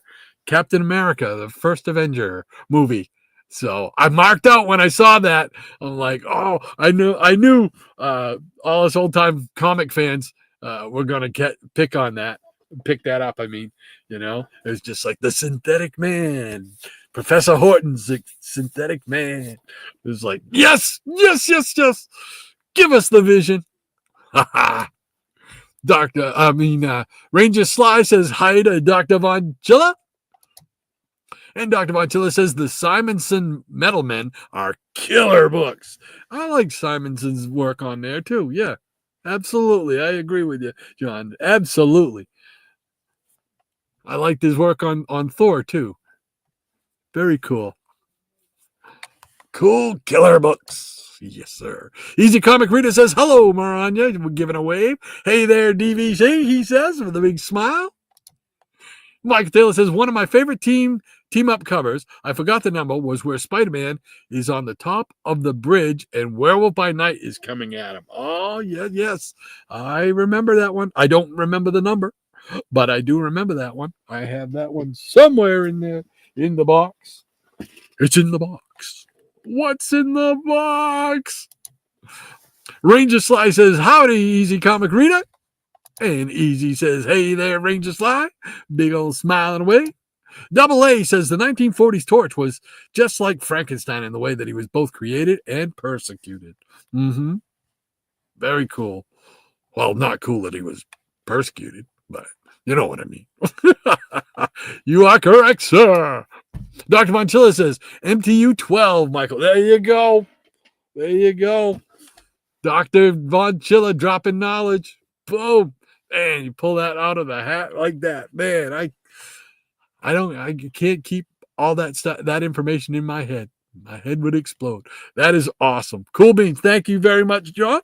Appreciate that. But there you go. MTU number 12. Spidey and the Wolfman. Werewolf by Night. The Jackson Roy Kirk says, Metarog is so humble. Yes, he is. He hasn't let having a dance named after him go to his head yet. Metarog is another one of the most nicest guys you're ever going to meet. So definitely, and he is another one who's very gracious with he gives a lot back to the community. So absolutely, and if you haven't checked out Metarog, definitely check him out too. So, and knows wants to just run. But yes, sir, you are correct, Jackson. Absolutely. Metarog is one of the great guys. And Michael Taylor says, John, yes, the numbers popped in my head before you said it. There you go. See, you guys. I love it. I love it. Diabetic Superman Rod. In April, Marvel is publishing a Godzilla versus Hulk comic. I saw that. I just saw that yesterday. I think I read that somewhere online yesterday. So yes. And the next question is, will you be getting it? And yes, I will. I will be getting it. So yeah, thank you for that though. I appreciate that, DS. In case anybody else didn't hear that, it will be a Godzilla versus Hulk. So that will be cool. Hopefully it'll be, I don't know who the artist was, but it looked pretty cool. The art looked pretty cool. So cool beans, DS. Michael Taylor says, terrific books, Rod. Well, thank you so much, Michael. Appreciate that, man.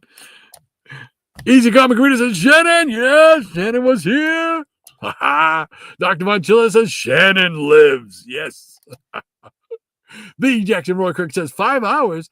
That's about all I lost in an entire day. I last in an entire day. Oh, my gosh. Well, there are days I feel like that myself, Jackson, where it's just 5 days is just more than enough for a day. Time to get some rest. Ranger Sly says, Shannon, the base who walks like a man. Dun, dun, dun. Michael Taylor says, hi, Shannon. Good to see you. Oh, man. No, the comics are your energy drink. I am one of us saying hi to Shannon. There we go. Dr. Von Chilla says 5 hours is my between naps time. 5 hours could be one of my nap times. Michael Taylor says, just knowing that you have more energy to buy, just knowing that you have more energy to buy comics. Yes, sir. Yes, sir. Michael Taylor says, and money. Yes. The Jackson Rourke says, yes, Dr. V. And Dr. Von Chilla says, I've been building a package for Shannon for about a year now. If Rod is on a 2-year plan, I don't feel so bad now. Yeah. It's been about 2 years that I've been putting together different things. So, like I said, I'm hoping when I do finally get this to him, I'm hoping it knocks his socks off. So, stay tuned. The Jackson Rourke says, thanks for the gumball, Mickey. There you go. I remember those. Thanks for the gumball. Dr. Manchilla says, Jackson. He's laughing. And Higgy Pop is in the house. There we go. Brother Higgy, how you doing? He says, hey, Peanuts. Howdy, Rod and Brother Shannon. Cool beans. Been talking about you this morning, Higgy.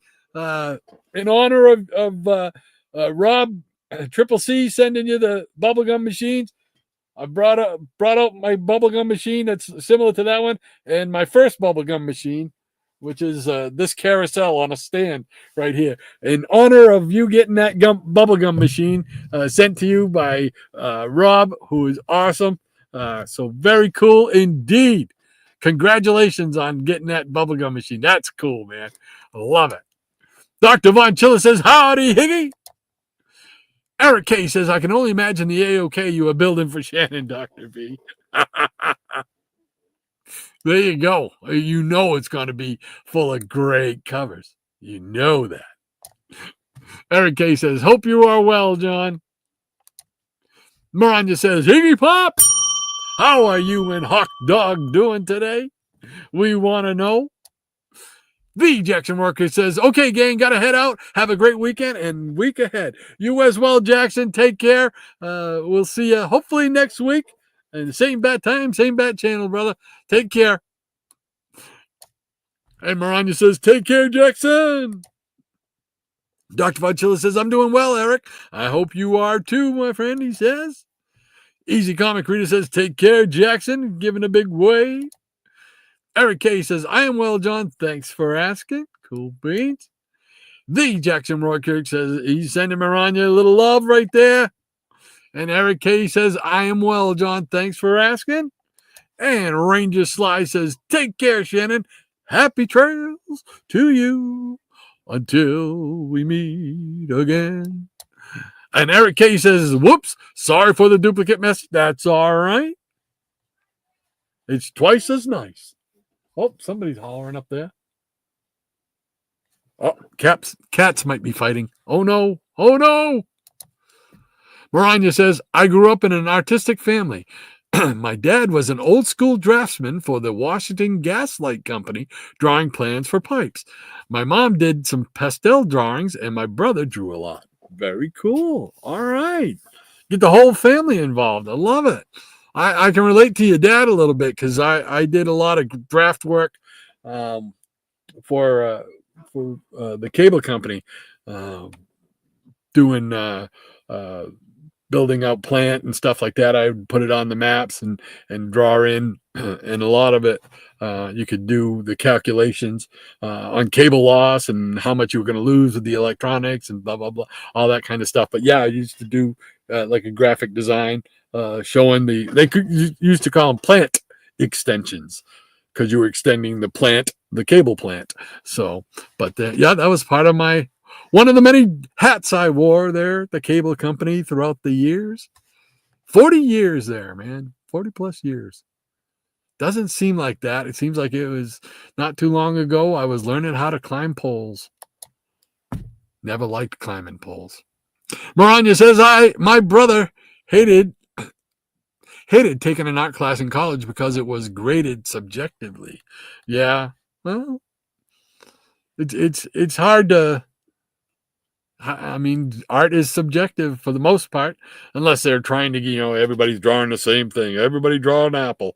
So, okay, some apple is going to look more like the apple, and other people's is going to look more like a pear or an orange. Who knows?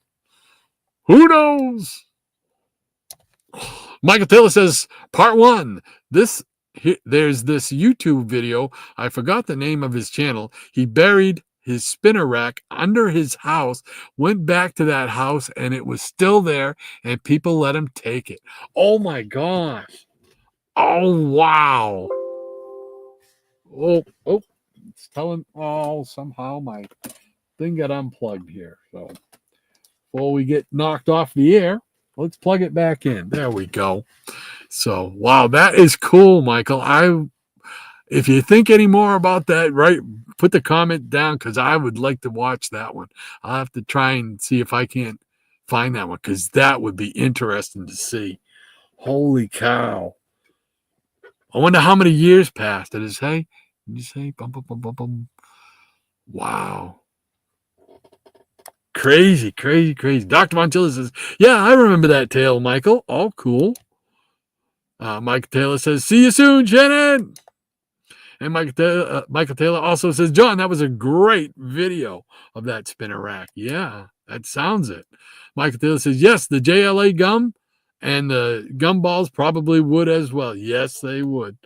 Without a doubt, they would shatter. Absolutely. Eric K says, Comics with Bueller was the channel where he buried the spinner rack under his house.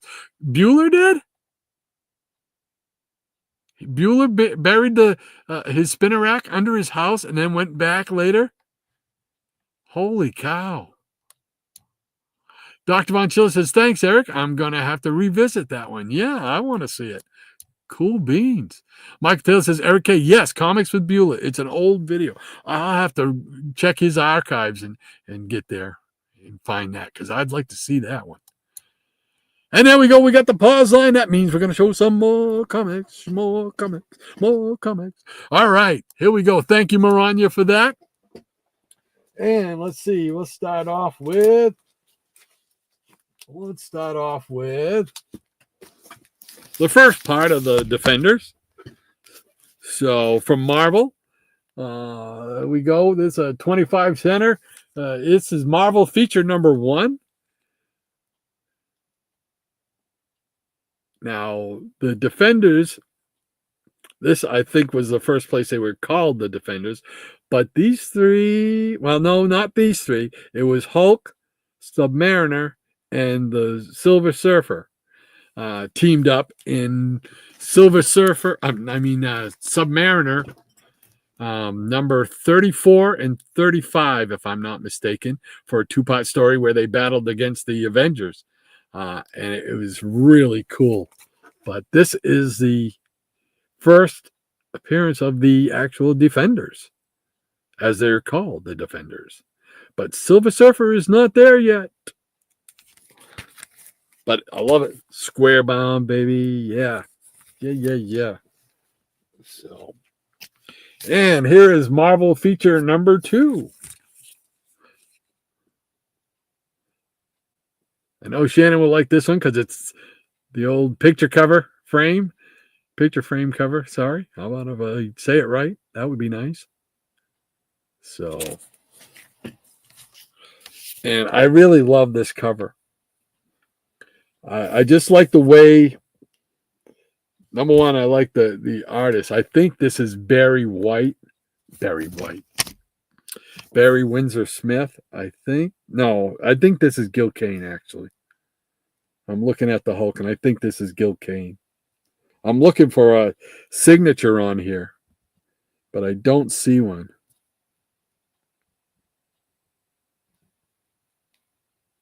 There's something right there because I see the number 21,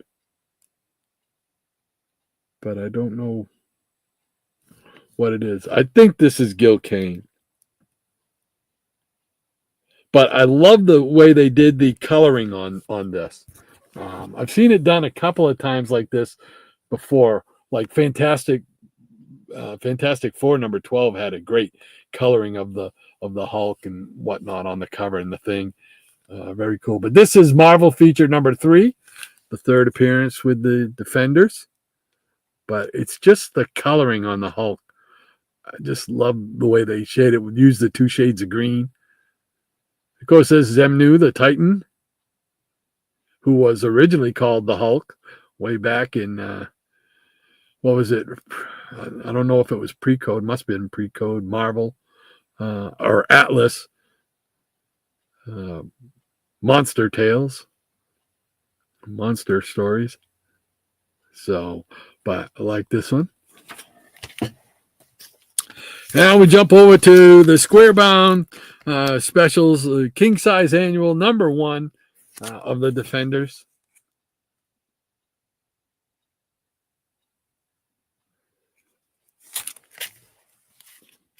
Here's a giant size Defenders number 1. I think the giant size ones were the ones that were they the ones that, yeah, I think they were the one. Oh, these, I'm, you know what? I'm just going to quit while I'm ahead. Here we go. Giant size Defenders number 1. They're coming at you. I apologize for the glare.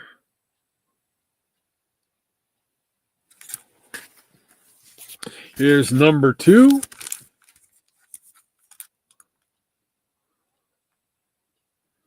Got Son of Satan in there. Guest starring. Here's number 3 with the Grand Master. Looks like they're playing a game of chess.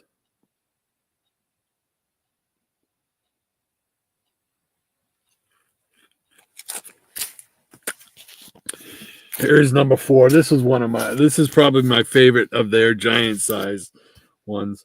I got 2. This is my off the rack copy. And you can tell this is beat up, well loved. It's just got got chunks taken out and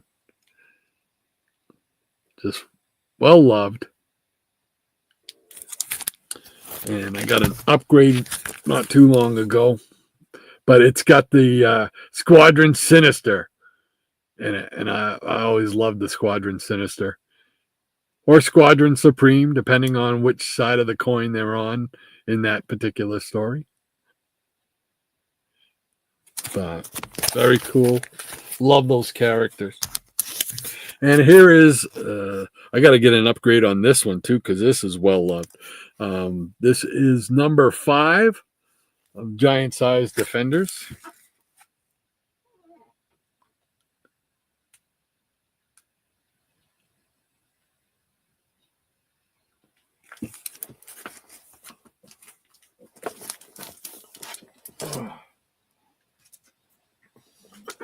All right. And I got, let's see, the first dozen issues here of the Defenders. Here we go with another picture frame cover. Number 1, when they jumped into their own magazine, their own series.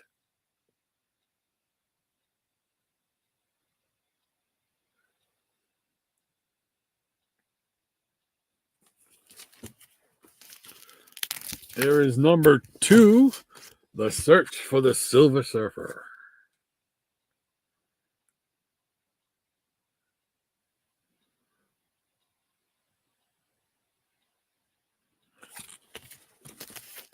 Number 3, this one here I got to try and get a new copy of because this is almost beyond well loved. But it's number 3. And it's in an old bag. You can barely see through it. But if I don't dare take it out because this thing is held together with bubble gum and memories. Holy mackerel. And there we go with number 4, where Valkyrie, I think, joins them. Valkyrie rides again.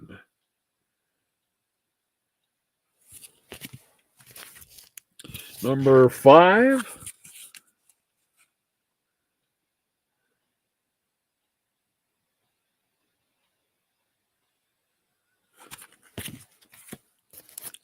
I think Defenders was the first series that I was able to collect, starting with number 1 and follow it through. I'm pretty sure Defenders was the first one. Here's number 6.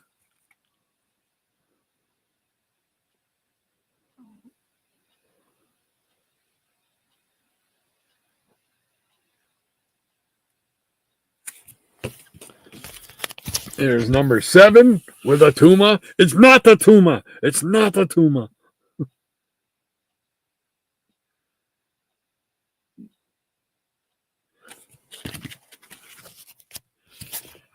Here's number 8. No, okay, that was number 7. Here's number 8 with the Red Ghost. Got Hawkeye guest starring as well.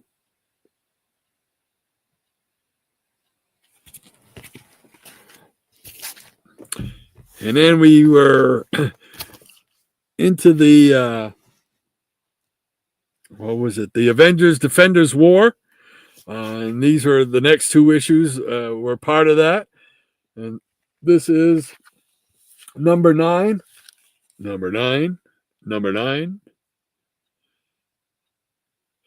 Iron Man taking on Hawkeye.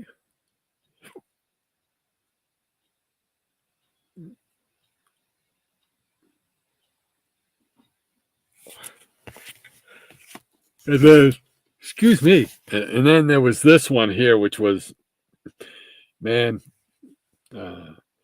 this was an issue I was looking forward to the most right here. Number 10. It's Hulk versus Thor.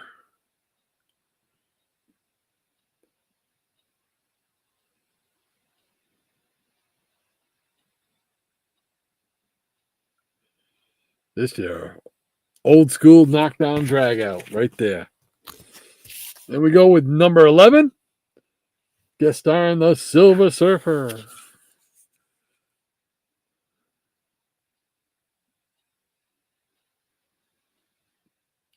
It was just a fun book, especially the first, I'll say the first 50 issues. I really enjoyed it because, I mean, obviously I'm a Hulk guy. So anything Hulk was in, I was going to like. But it was cool to see him team up with the Silver Surfer, Namor, two people that he always fought with, and Doctor Strange as well. His number 12 and Zemnu the Titan returns yet again.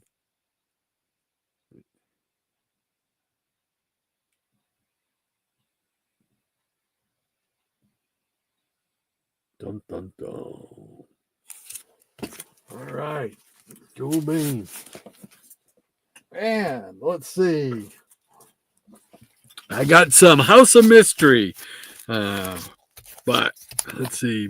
Yeah, House of Mystery. We're going to start with some Go-Go Checks issues. 1960. It's 168. Where it's featuring Dial H for Hero.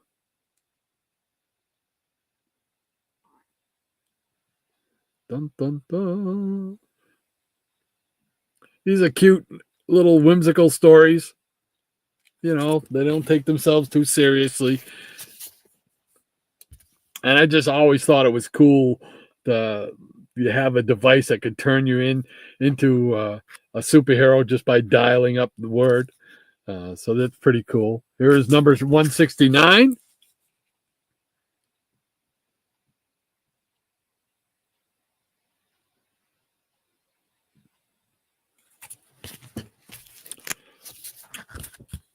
And I'd love to know the origin of this term. Soccer McGee. Where does anybody know where that came from or where it originated or whether it was a TV show or something that made it popular or whatever? This is 170 and it's more Dial H for Hero. It's Soccer McGee. Now Bobby Robbie's turned himself into a human buzzsaw.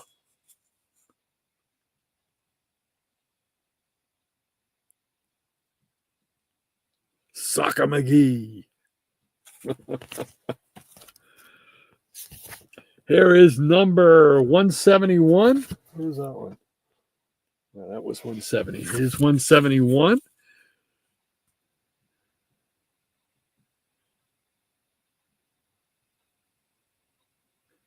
Robbie Reed. Good old Robbie Reed. This is a pretty cool cover. This is number 172. This kind of cool action cover. If I could get it to show. There we go.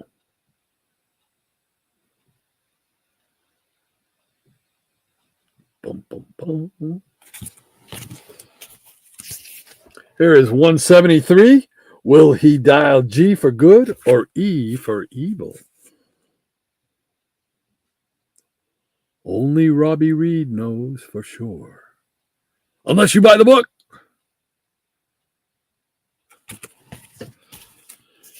Then we switch over to 174. We switch over to the mystery horror genre. And this is Do You Dare Enter the House of Mystery? 174. Come on in.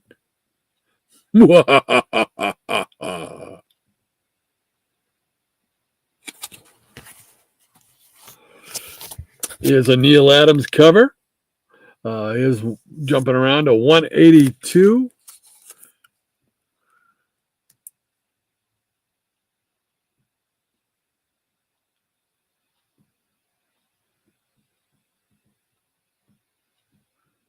And Neil did so many great covers for the House of Mystery, House of Secrets. Here's another classic Neil Adams, 191. And I love this one because it's got the little emblem up here in the corner where it says DC House of Mystery. But this is cool. This is 191. See that up there in the corner? It says DC House of Mystery. I like that little logo with the bat symbol. That's just very cool. And of course, big Neil Adams fan. And then we jump to 233. Happy Death Day. That doesn't sound very happy.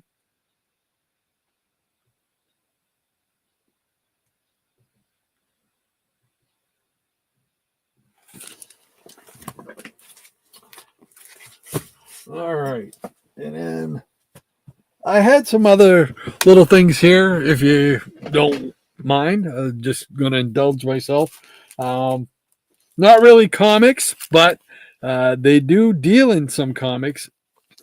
But it's just another little oddball. I came across these when I was cleaning up, trying to reorganize again over the last couple days. And I just come across these, so I want to share them with you because I'm sure some of you might remember these as well. The Monster Times. You remember those? They were newspaper, tabloid-style newspaper, and primarily, obviously, talking about monsters and stuff like that. But they would always have an article about what was going on in comics.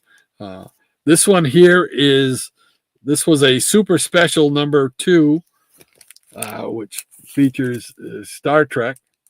Star Trek Lives. It's a smaller one, thinner one. Doesn't have as many pages for this one because that was like a little special issue type of thing. So, but here are some of the issues that I do have. This is number 38 of the Monster Times. It features articles on Sinbad's Golden Voyage, Beware the Blob, A Giant History of Giant Film Giants, Confessions of a Makeup Master, and they're talking about, they did an article about Conan, Super Meanie in there. I think that's the Incredible Colossal Man or something like that. The Amazing Colossal Man, I think, is the name of that one. And you see up there in the corner is where they would put the comic article highlight. So, and this is number 41. We got Dracula and Frankenstein, the creature from the Black Lagoon up there. Monster Movie Comics. You know, they're talking about Young Frankenstein, Andy Warhol's Dracula, How to Make a Mummy, The 6 Frankensteins of Filmdom, and It, the Terror from Beyond Space. But also, in addition to the articles on these, and I'll pull one out here at the end to show you. But the ads in here were awesome. You could buy all kinds of stuff in there. And now, when I was reading it as a kid, I didn't have any expendable income to go and buy anything, nor would it occur to me that that was just too complicated to try and send money to somebody and then hope that they send you something back, type of thing. This is Monster Times number. Is number 1? Yep, this is volume 1, number 1. This is the first issue. This man is a fake. Read. Talking about Frankenstein. The Men Who Saved Kong. Mushroom Monsters and the End of the World. This was on sale every 2 weeks, according to this. So, there you go.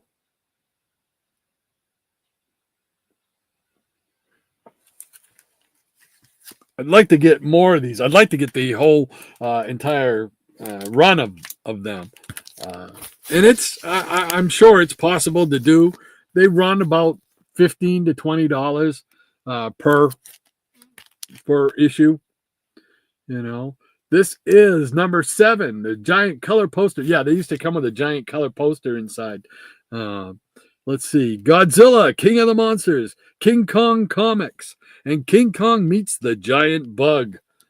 And this has Batman for president, and a little article talking about Batman.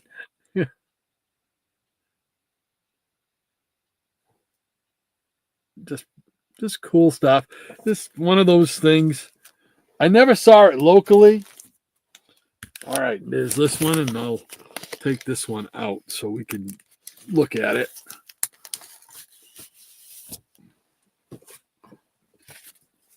And this is number 8. It's got Horror of Dracula, The Curse of the Werewolf, exclusive interview with Christopher Lee. Special All Hammer, All Horror issue, and the Terror Toys Attack London. So there's the cover.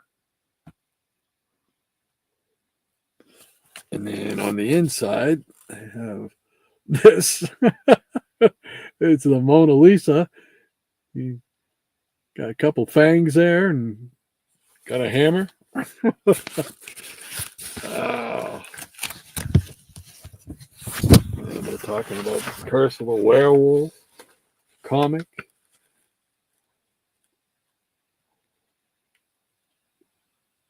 You know, just cool stuff.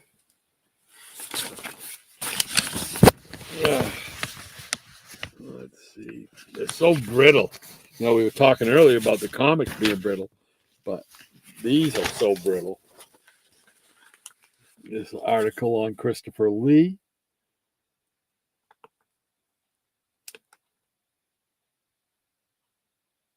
Just fun stuff.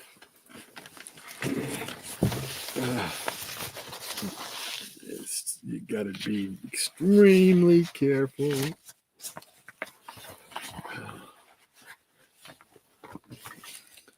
This one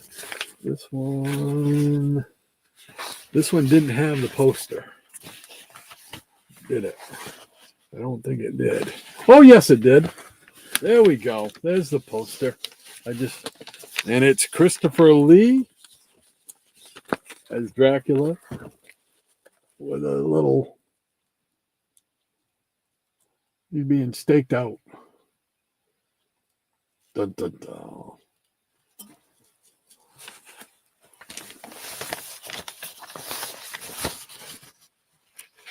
And in the back, they had all kinds of cool ads.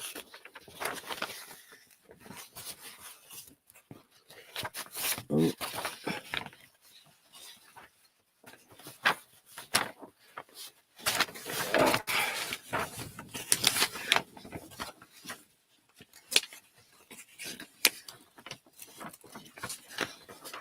Well, this was an earlier one, so maybe there's the Beauties of the Beast.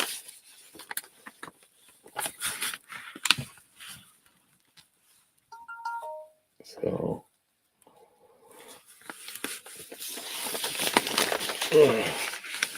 yeah, they are very, very brittle. But next issue, meet Metaluna,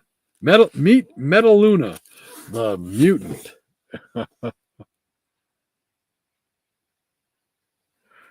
But So just very cool. I think I gotta put these in a bigger plastic bag. I got some Treasury Edition bags now. I can put them in. I could probably put them in that.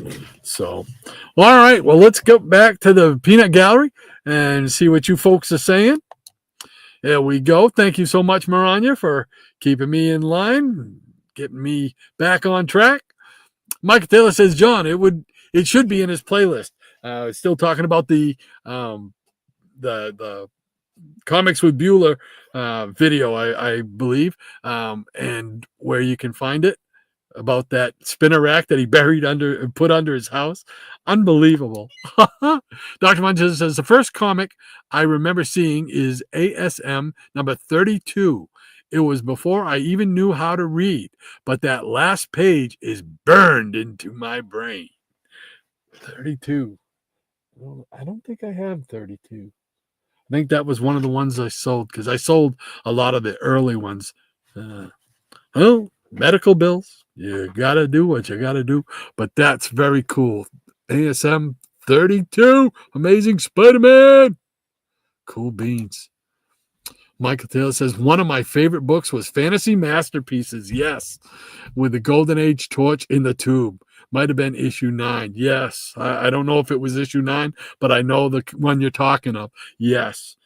I believe it's a Gil Kane cover on that. So, yes, very cool, Michael, indeed. I like Fantasy Masterpieces, which went on to become Marvel Superheroes as of issue, what? Issue 11 or 12? It's either 11 or 12. Whichever it was the next issue that Fantasy Masterpiece ended, and the first issue of Marvel Superheroes was the first appearance of Captain Marvel for the Marvel DC Marvel, Captain Marvel. And I think I'm not sure if that was the first appearance of Carol Danvers too or not. That I can't be sure of, but I do know it was because it was a two-part debut of Captain Marvel.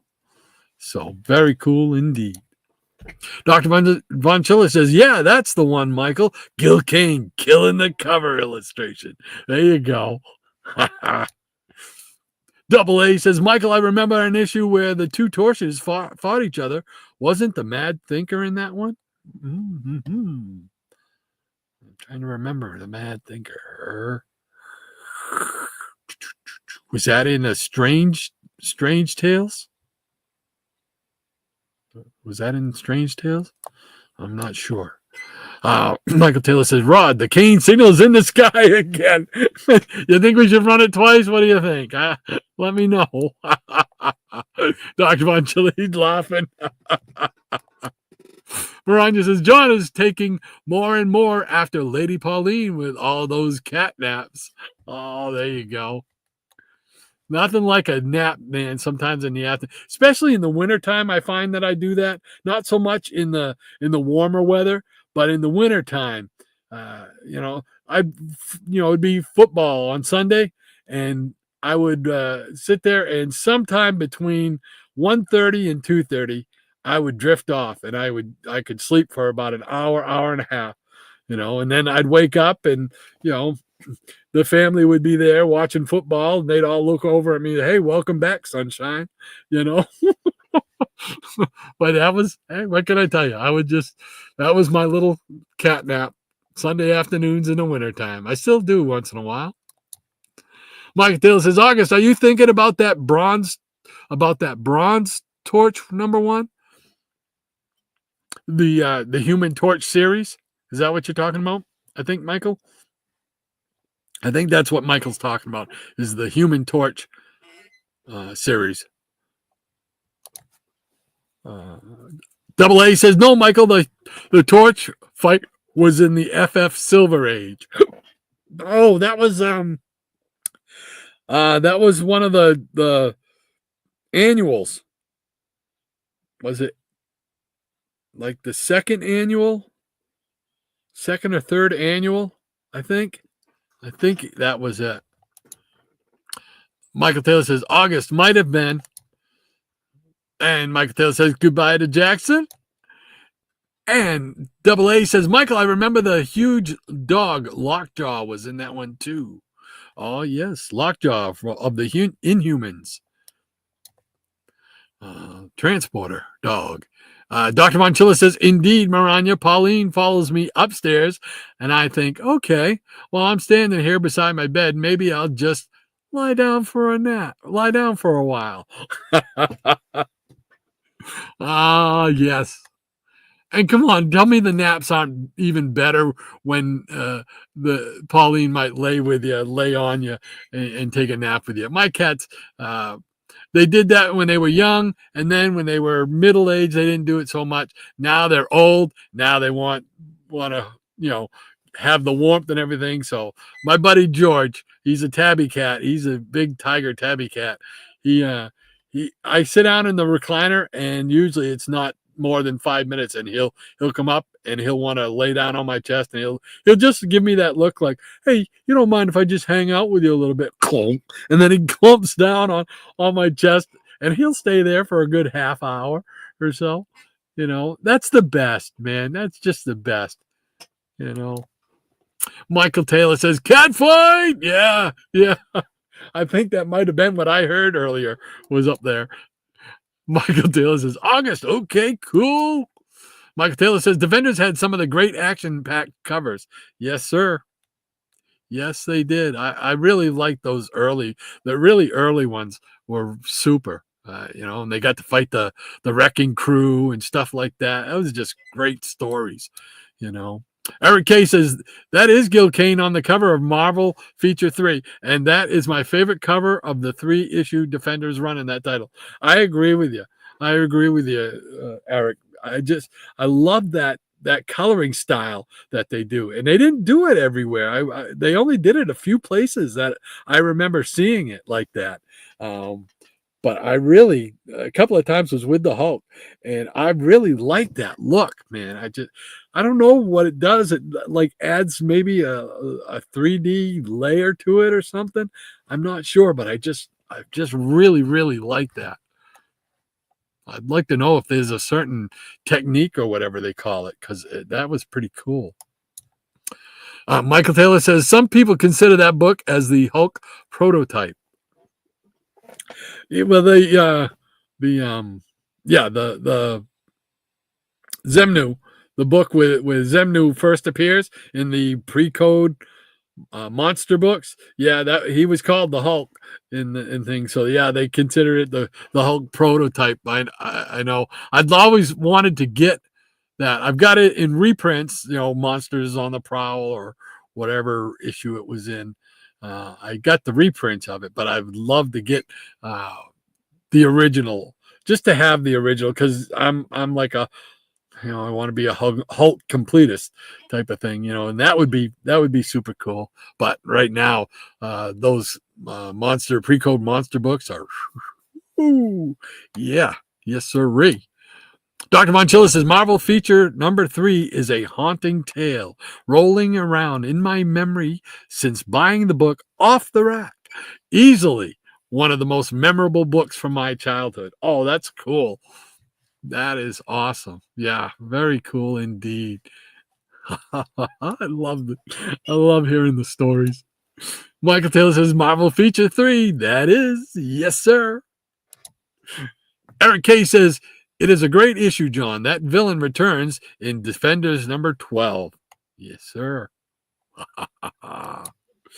Dr. Monchilla says, indeed, Eric, Marvel Feature number 3, cover by Gil Kane and Bill Everett. I do believe stunning comic book in every way. Yeah, that would be a great cover. If you could get the picture, that would make a great poster. I mean, the picture itself would be awesome. Awesome. Ranger Sly says, love those early Defenders with the awesome Gil Kane covers. Yes, sir. Right there with you, Ranger. Absolutely. Dr. Monchilla says, Rodney, you're knocking the Gil Kane covers out of the park today. Muchas gracias, mi amigo. You're very welcome, John. we appreciate Mr. Gil Kane, Mr. Eli Katz. We appreciate him here at CBM. And so anytime we get a chance to show them, I'd like to say I planned it that way, but I just planned to show some books, and it just so happens today is turning out to be a Gil Kane tribute day. So little icing on the cake, if you will. There you go, brother. And Michael Taylor says, maybe I'm wrong, but there was a character that some believe is a Hulk prototype. I've always heard to Zemnu, the Titan, referred to as the Hulk prototype when he first appeared, because he was called the Hulk in his first appearance in whatever Atlas monster book it was. So that's what I've always heard anyway. Dr. Von Chilla says, yeah, Michael, there was a Kirby pre-monster from Tales to Astonish or Tales of Suspense that was the Hulk prototype. Yeah, I think that's Zemnu. Yeah, Zemnu. At least that's the way I say his title, his name. Xemnu.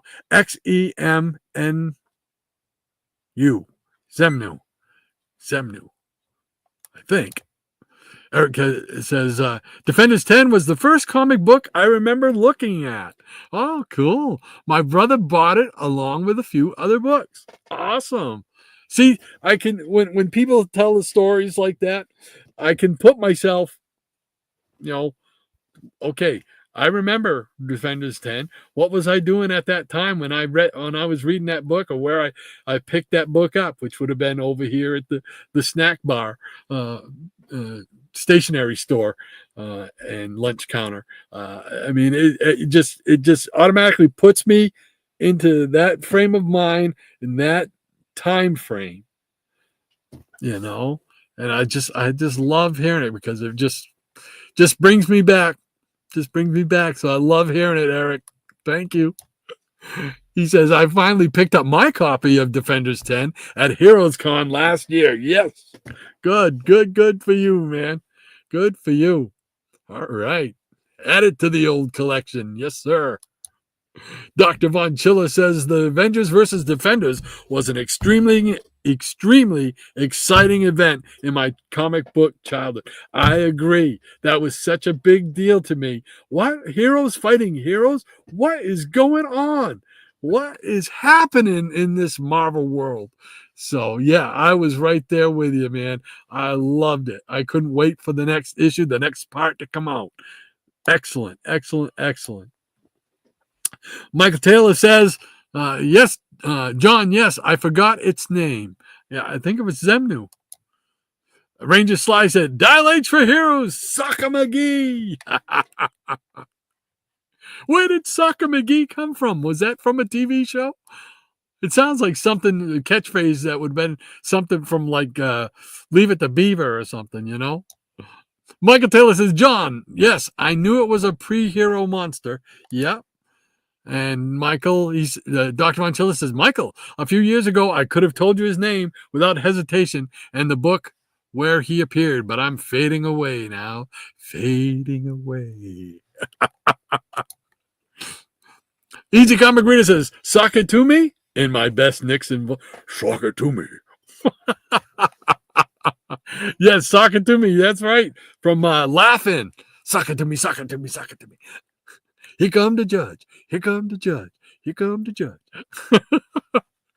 Oh, love it. I love it. Easy. You just took me back, man. Right to the 70s, early 70s with Laughing.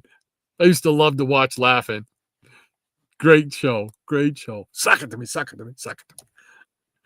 Michael Taylor says, very cool Dial H for Hero books. Thank you, Michael. I like those whimsical stories like that. It's just, like I said, they don't take themselves too seriously.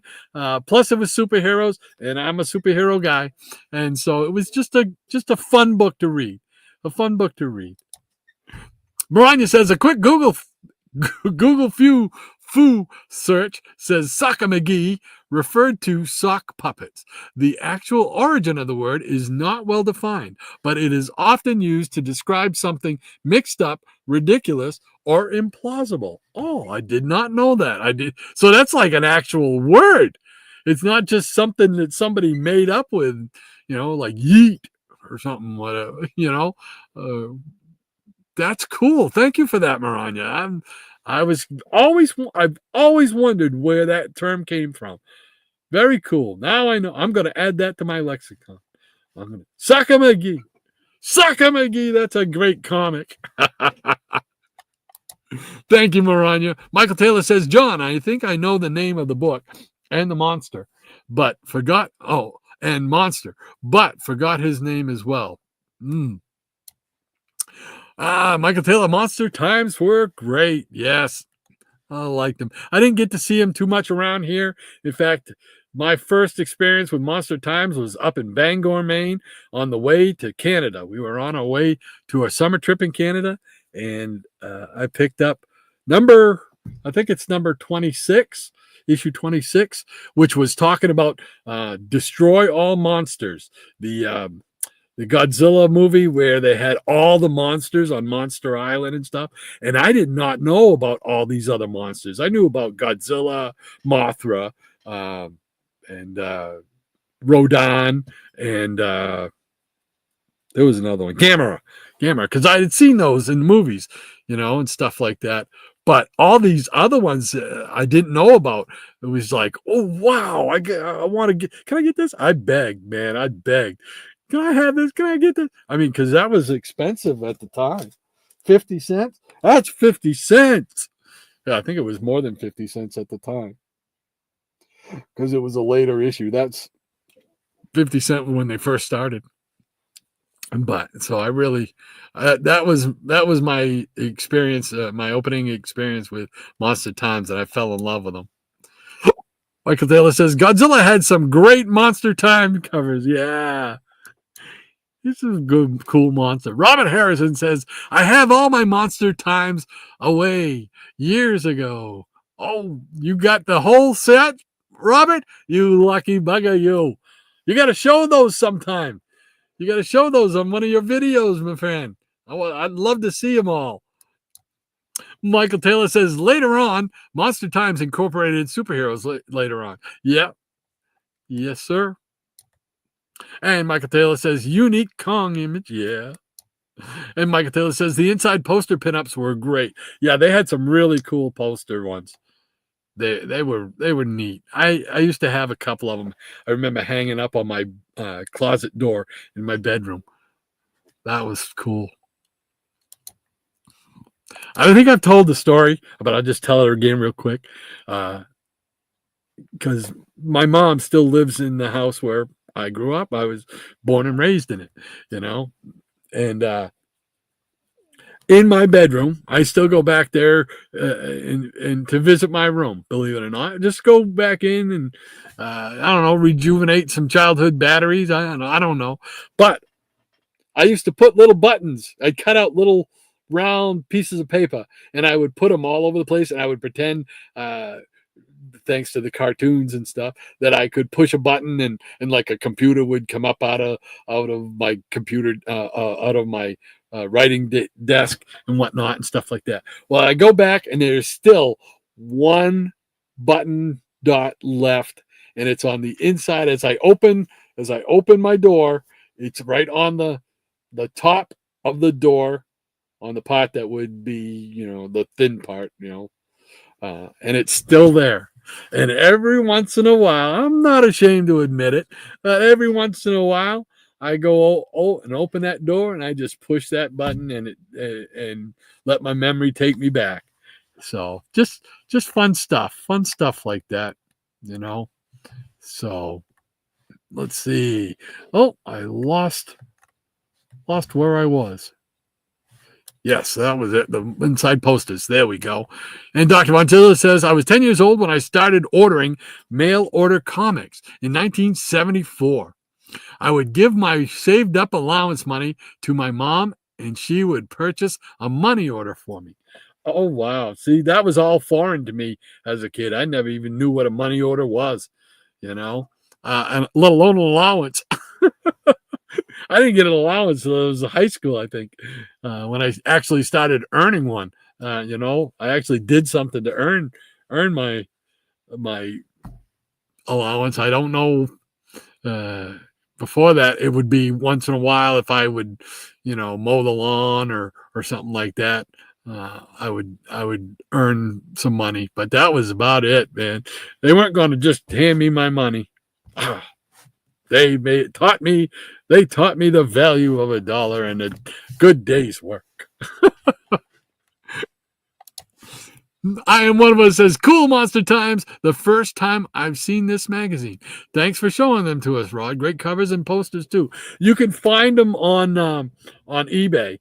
There's always a ton of them on eBay. They also have if you want to see how many issues and what the different issues have and stuff like that, there's also a website that you can look up. I don't know the name of it, but I believe it's like the official Monster Times website, and they show you each cover and what the topics are that are covered inside and stuff. So it's very, very informative. So I'm glad you enjoy it. I'm one of us. It's very cool. I just one of those things from your childhood. A lot of times you forget because we deal primarily in comics and whatnot here. But the Monster Times was a big part of it too. So cool beans. I'm glad you enjoy it and glad to help introduce you to something else you can collect. Another rabbit hole to go down, right? There we go. Mike Taylor says, great memory, John. And Dr. Von Chilla says, filling out my mail order of orders for comics was the first grown-up thing I ever did. Yeah, it never even occurred to me to do any of that, and I remember seeing the ads, but to me it was just something unattainable type of thing. It doesn't apply to you, Rod. Move along type of thing. That was like what the comic ads were telling me. No, nothing to see here, Rod. You're not going to ever do this. Doesn't mean anything for you. Goodbye. So, but I envy the fact that you and like Shannon talks about it when he did it and stuff like that. I wished I'd have done it because, man, I would have had a much better collection earlier on, and I would have been able to get books that I really wanted to read back then. So very cool indeed. I love the stories, man. I love the stories. Moranya says, I didn't subscribe to comics until 2010. I subscribed to Spider-Man Adventures, Marvel Adventures, and one other comic book. 3 guesses what that would be. I'm going to go out on a limb and say Squirrel Girl. No, I'm just kidding. Iron Man. I know it's Iron Man. That's awesome. I never did. The first thing I ever subscribed to was Tomorrow's back issue and what was the other one? There was back issue and alter ego. I think it was back issue and alter ego. Those are the first 2 things I ever subscribed to. So, and you guys all know, you're familiar with those, that how recent they are. So that was it. I never really subscribed to any magazines or comics anywhere along the line. I was lucky enough to always have an outlet to buy my comics, especially once I graduated high school. And got my license, I could go any number of places, and that was just a great time. Those 80s, that was like my prime time for comic collecting and everything like that, because I had expendable income. I was living at home, so I put away. I'd make my car payment. Actually, I would hand the money to my mother, make the car payment, and she made the car payment for me every week, paid my insurance as well, so I paid those 2 bills, and the rest was mine. And that meant pizza and comics. So, and then when I started dating my wife in 81, then it was like, okay, it was pizza and comics and girlfriend stuff. So we just go and hang out and go eat someplace, go to Santa's Village, every year. So Man, I just talk too much, don't I? I'm sorry. Dr. Monchilla says, Maranya, Tony Stark is the sexiest man alive. Sexiest man to ever appear in comics. So, Tony Stark, the man of steel, the cool exec. Oh, I can't sing the song. What am I trying? Tempest from Mars says, those monster times are great, Doc. Love the Metaluna mutant. I've got a few action figures of that character. Really? There's a new one on the way from NECA as well. So that's been ordered. There you go. Wow. I'm not familiar. What movie was that? Was the Metaluna mutant in? What movie was that? I'll have to look it up after. Very cool indeed, Tempest. I know you've probably got a ton more action figures than I've got. You gotta show some of your action figure stuff on your videos. I'd love to see some of your action figures you got, as well as the comics. I love seeing the comics too. So, Michael Taylor says, I remember ordering Screen Thrills through a magazine. Forgot the number. It was the cover with Johnny Duncan's cereal. Robin on the cover. I've probably seen it. The only screen I don't have a Screen Thrills.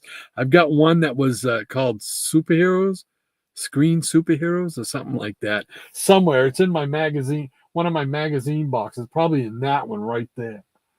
But that was. I think everybody has a copy of that in their collection, because it seemed like all of a sudden there was a bunch of them flooding the market.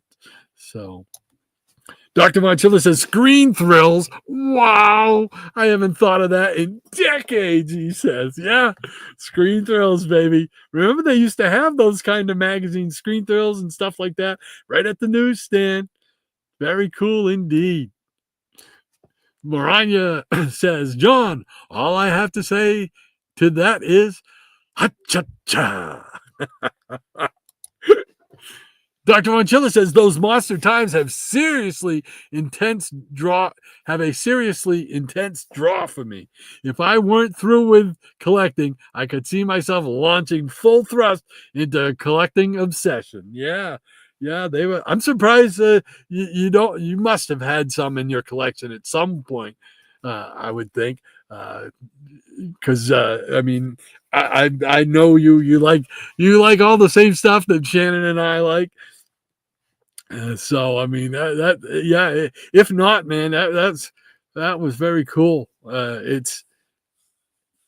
couldn't, like I said, I didn't see them a lot around here. I had to travel outside of my local area in order to find them, but they are a good read and just a lot of fun. It's kind of newsy, newsworthy, and yet pokes fun at itself, kind of thing too. So very cool. Mastodon Comics and Music. Hey, Mastodon, how you doing, man? He says, hey, Rod, hope you're having a good weekend. I am. And thank you so much. I hope you're having a great weekend as well, my friend. Hope everything's going well for you and your family. Glad you could drop in and say hi here in the Peanut Gallery. Always good to see you in the Peanut Gallery, my friend. Cool beans. Maranya says the coloring technique that they did on the Hulk for those issues looked like a refined version of the old 4-color etched printing plates. If they were printed slightly off kilter, the colors failed. Wow, that sounds like it was kind of, no wonder they didn't do it too often. It sounds like it's kind of kind of a tough technical thing to do. I'm not well versed in comic printing, but the etched printing plates, I'm not sure what the 4-color etched printing plates. I'm not exactly familiar with that. Excuse me with the hiccups. I apologize. Holy mackerel. If they were printed slightly off kilter, the colors would fail. Oh, man.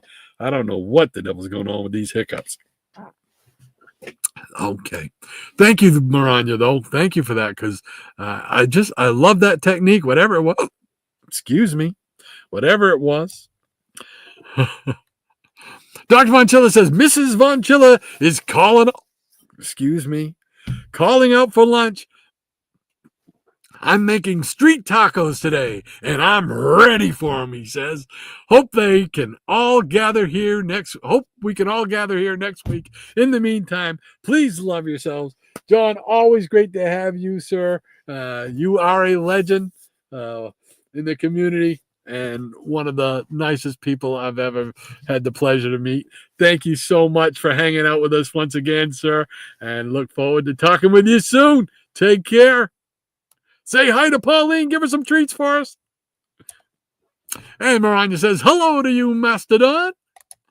And Miranda says, I'm making ground turkey taco meat in a slow cooker for dinner myself, John. You, the missus, and Lady Pauline, take care.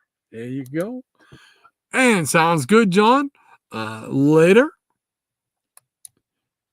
And the plus line, I don't know if I got any. I just showed the last of the comics I pulled for this week.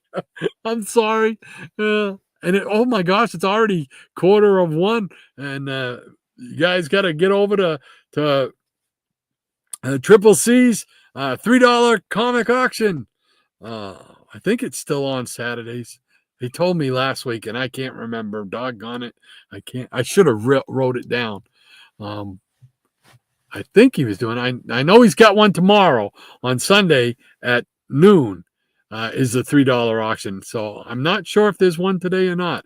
If there isn't, I gotta change my advertisement thing on the end. So, but Michael Taylor says I was big into Gamera. I used to try and draw him all the time growing up. I did the same. I used to love to draw because Saturdays was creature double feature. Once you got past the cartoons, once I got past the wrestling, once I got past roller derby, it was time for the monsters. So I would watch creature double feature, and that's where I learned about all the Gamera, Rodan, Mothra, all those monsters, Godzilla, and all that stuff. So yeah, I was big into that. I used to draw Gamera. I used to draw Godzilla. I used to draw Rodan, the big pterodactyl. So very cool stuff, man. That takes me back to I'm down in front of the TV, with my sketch pad, drawing, watching the monster movie, man. That was my Saturday afternoons right there. Oh my gosh, man. Oh, I just want to go upstairs now and throw on some creature double feature somewhere. Oh, that would be awesome. Thanks for taking me down that memory, Michael. That's awesome. Robert Harrison says, no, I don't. I gave them all away over 30 years ago. Oh, well, I'm sure you gave them away to someone who is going to who appreciated them just as much as you do. But that's very cool that you had them all, Robert. That's very cool indeed. So got to check out, if you haven't checked out Robert's channel, you got to check him out. He's always playing great music, shows some comics from his collection, always does some great movie reviewing on Fridays usually. So Rick and Bob Show. So cool beans. Got to check him out. Robert Harrison 2.0. And Michael Taylor says, very cool, Rod. My childhood home was sold not that long ago. Oh, wow. Yeah. Mom is still there in the house. And we, luckily, like I said, we're less than 10 minutes away, So I used to go over there. I still do on occasion. I used to go over there just to walk around the backyard. Walk down through the woods, walk to the Froggy Pond, where we used to go and play hockey in the wintertime, and stuff like that. And it just kind of, I don't know, it kind of revitalizes you, it brings you back through the memories, and it just kind of brightens your day a little bit if I'm feeling kind of down or melancholy or whatever, and I'll just walk down through the woods and remember, it's very therapeutic for me. So very cool. I'm glad that your folks had your childhood home for as long as they had it too, Michael. That's very cool. Maranya says, thinking more on how those colors and had subtle edges, the etching plates were likely done with aquatint technique, which is extremely precise to do and likely expensive. See, I am getting a master lesson here because I've never heard of that aquatint technique. Huh? That is cool. I'm not familiar with any of that. All I know is if that's what it is, man, it looks so doggone good. It's just, I just wish there were more comics made like that. That is cool. So very cool. Thank you very much, Maranya. Man, dropping some serious knowledge today. Woo! Tempest from Mars says, it's from this island Earth. You've twisted my arm, Doc, as I've planned to show some figures in my next video. Hopefully people will like what they see. I think they will, because from what I've seen so far, of what I've seen you show some of your figures on one of Gray Man's shows there, the Geeky Weekly there. Just fascinating. I'm fascinated because a lot of them I've never seen. I'm strictly pretty much a superhero guy. So I don't have like any monster ones or stuff like that. So all that is foreign territory to me. I have a couple. Like I have a giant creature from the Black Lagoon, stuff like that. But nothing like an action figure type of thing. And I would love to see your action figures, man. So I'll be looking forward to that video. Cool beans. Thank you for that. Robert Harrison says, I have seen Thrills magazine. Or did you mean to say I have screen Thrills magazines? Mike Taylor said, Rod, I know the one you're talking about. It previewed the 66 Batman movie and had other superhero articles in it. Yes, you are right, Michael. It did. You are absolutely right. I think, I don't know whether they discovered a box of them in a warehouse find or something, but man, that was all over the place for about 4 or 5 months. I remember seeing them at the yard sales and flea markets. Everybody had them, and it's just, it was very, very cool. They were in great shape. The one I got seemed like it looks like it's right off the rack. So they were really, really well kept. So yes, absolutely, you are correct, Michael. That's right. Michael says, I think that magazine was called On Screen Superhero Magazine. It had the Kirk Allen Superman on the side as well as others. Yeah, it had like they have the Spider, or am I could be getting it wrong with some of the others I've seen in the past. But I want to say it had like the Phantom and the Spider, maybe even Flash Gordon, I think. But yeah, it's a very cool magazine. Now I want to go see if I can find it. Michael Taylor says, I had that mag as well. Cool beans. Cool beans. I love it. Robert Harrison says, it might have been number one Screen Thrills. Oh, wow. Cool beans. Michael Taylor says, Rod, great show as always. Had a blast. Rod and Peanut Gallery, have a great weekend and upcoming week. You too, Michael. Thank you so much for hanging out with us again, my friend. Always look forward to seeing you in the Peanut Gallery. Love your comments. Thank you so much for the support and hanging out. And next week, Brother Shannon will be back and we'll be together again and we'll have more fun. So hope to see you next week, my friend. Easy Comic Reader says, Triple C is doing auctions on Saturdays and Sundays. Daily claim sale videos start Monday. Okay, thank you. I got to get this down right so I can properly, what do they call it? Preview it. So now they're $3 auctions, correct? Correct? Easy, right? They're $3 now. Okay, $3. And he's probably on there right now. The last couple of Saturdays, I can't seem to stop talking. I just keep talking.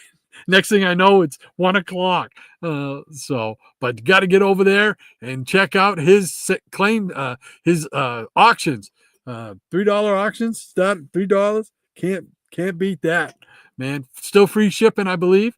So, and man, he's getting some great comics in too, from what I've seen and whatnot. He's got some great comics. Man, you can get some really good deals. I've told you the story about Strange Adventures 197, I think it is. I need that one for the go-go checks, and he had it on there. I missed it by 20 minutes. I could have had it for $2 instead of the $100 they want on eBay. So definitely get over there and check him out. You tell him Rod says hi. Thank you, Easy. And Dr. Von Chilla says, munching on a street taco regarding my childhood home. If I win the lottery, I'm going to offer $1 million for it to the current owners. It absolutely haunts my dreams at night. Absolutely. I mean, it's the house you grew up in. It's got memories that can never be replaced, memories that can never be duplicated anywhere else. You know, I mean, it just really is. I mean, I go into my house, and one of the things whenever I go and visit or when I was over visiting Dad too, when he was here, the hallway was a long hallway, and then there was the bathroom on the left, doorway, and then at the end was Mom and Dad's bedroom. I was across the room from them in my bedroom, and then the last bedroom was my brother's. So I would come out, we would pretend that we were on like the side of a mountain, like on a cliff, and we would come out to the door jamb, and like, oh, I got to make it up to that shelf, that cliff up there where the bathroom door is. And I would push off with my legs and slide up the hallway, and sometimes I'd grab it. If I grabbed it, I knew I could make it and be safe. If I didn't grab it, I would slide all the way. I would make myself pretend like I'm sliding all the way down to my parents' room and whatnot. Just the imaginative things that you do as a kid. You know, that was one of the things that I always remember when I go in there and I walk down that hallway. I remember, pretending we were, trying to jump from cliff to cliff. Crazy, crazy, crazy. I know. I Am One of Us says Rob Triple C said he is having the claim sale today. Cool beans. So everybody, if you're still here listening to me flap my gums, you got to get over there and check out his thing. I'm sure you're going to get some great comics. I'm telling you, great comics. So thank you, I Am One of Us. Appreciate that. Maranya says, take care, Rod. Shannon once again on assignment. The Peanut Gallery, the Nuts of the Day, the Foofs, the studio audience, and Maranya's legion of peanut pets. Stay warm, safe, and hydrated. Yes, words to live by. Thank you so much once again, Maranya, for being here and doing what you do and help keep this thing running, because if it was just me, the wheels would come off. I'm telling you. Thank you so much, and we'll see you next week. I hope you have a great week. Michael Taylor says, yes, and hope to see Shannon next week. Yes, I believe he'll be back, and we'll be back in sync, and you guys won't have to just put up with me. So there you go. Easy Comic Reader says, take care, Maranya. I'll make sure little Amos wakes me up on time next week. Amos Moses was a Cajun. Yes, sir. Oh, great to have you with us, Easy. Thank you so much, man. Appreciate that. Tempest from Mars, he says, have a good one, everyone. You too, Tempest, and I look forward to seeing that video with some of your action figures, brother. All right, you take care. Robert Harrison, he says, happy trails. See you all next time. Robert, have a great rest of your weekend and great rest of your week. We'll hope to see you next week, my friend. Take care. Easy Comic Reader says, I'm catching up on videos this week. Looking forward to another TFM gem. There you go. I got to do that too. I got to try and catch up this week. So I am behind on everybody. Everybody. I think Higgy was the only one I got to see, and that because the gumball thing just caught my eye, and I had to see the gumball machine. So, but I got to check it out. Easy, loving your variety show, brother. Everybody got to go check out Easy Comic Reader and his variety shows. Fun stuff. I love the room tour you did too, by the way.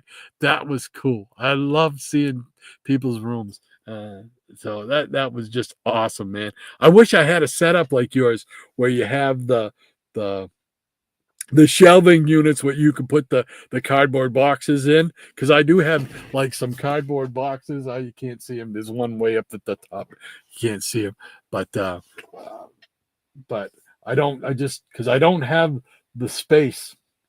I'm just running out of space. I just bought a 5-shelf unit, put it together, got it over there, but it's already filled up with stuff. So I don't know what I'm going to do. I'm trying to reorganize and consolidate and make room. But Easy, great to have you with us once again, my friend.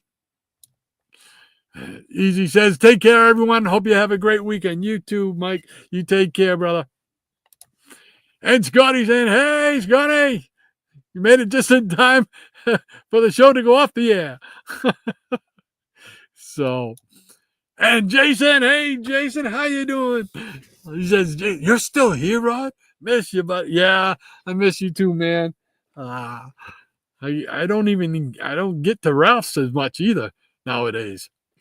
But I am still here. Like I said, I just been gabbing. That's all. When it's just me, I get gabbing. So, but great to see you, my friend, or hear from you, my friend, in the Peanut Gallery.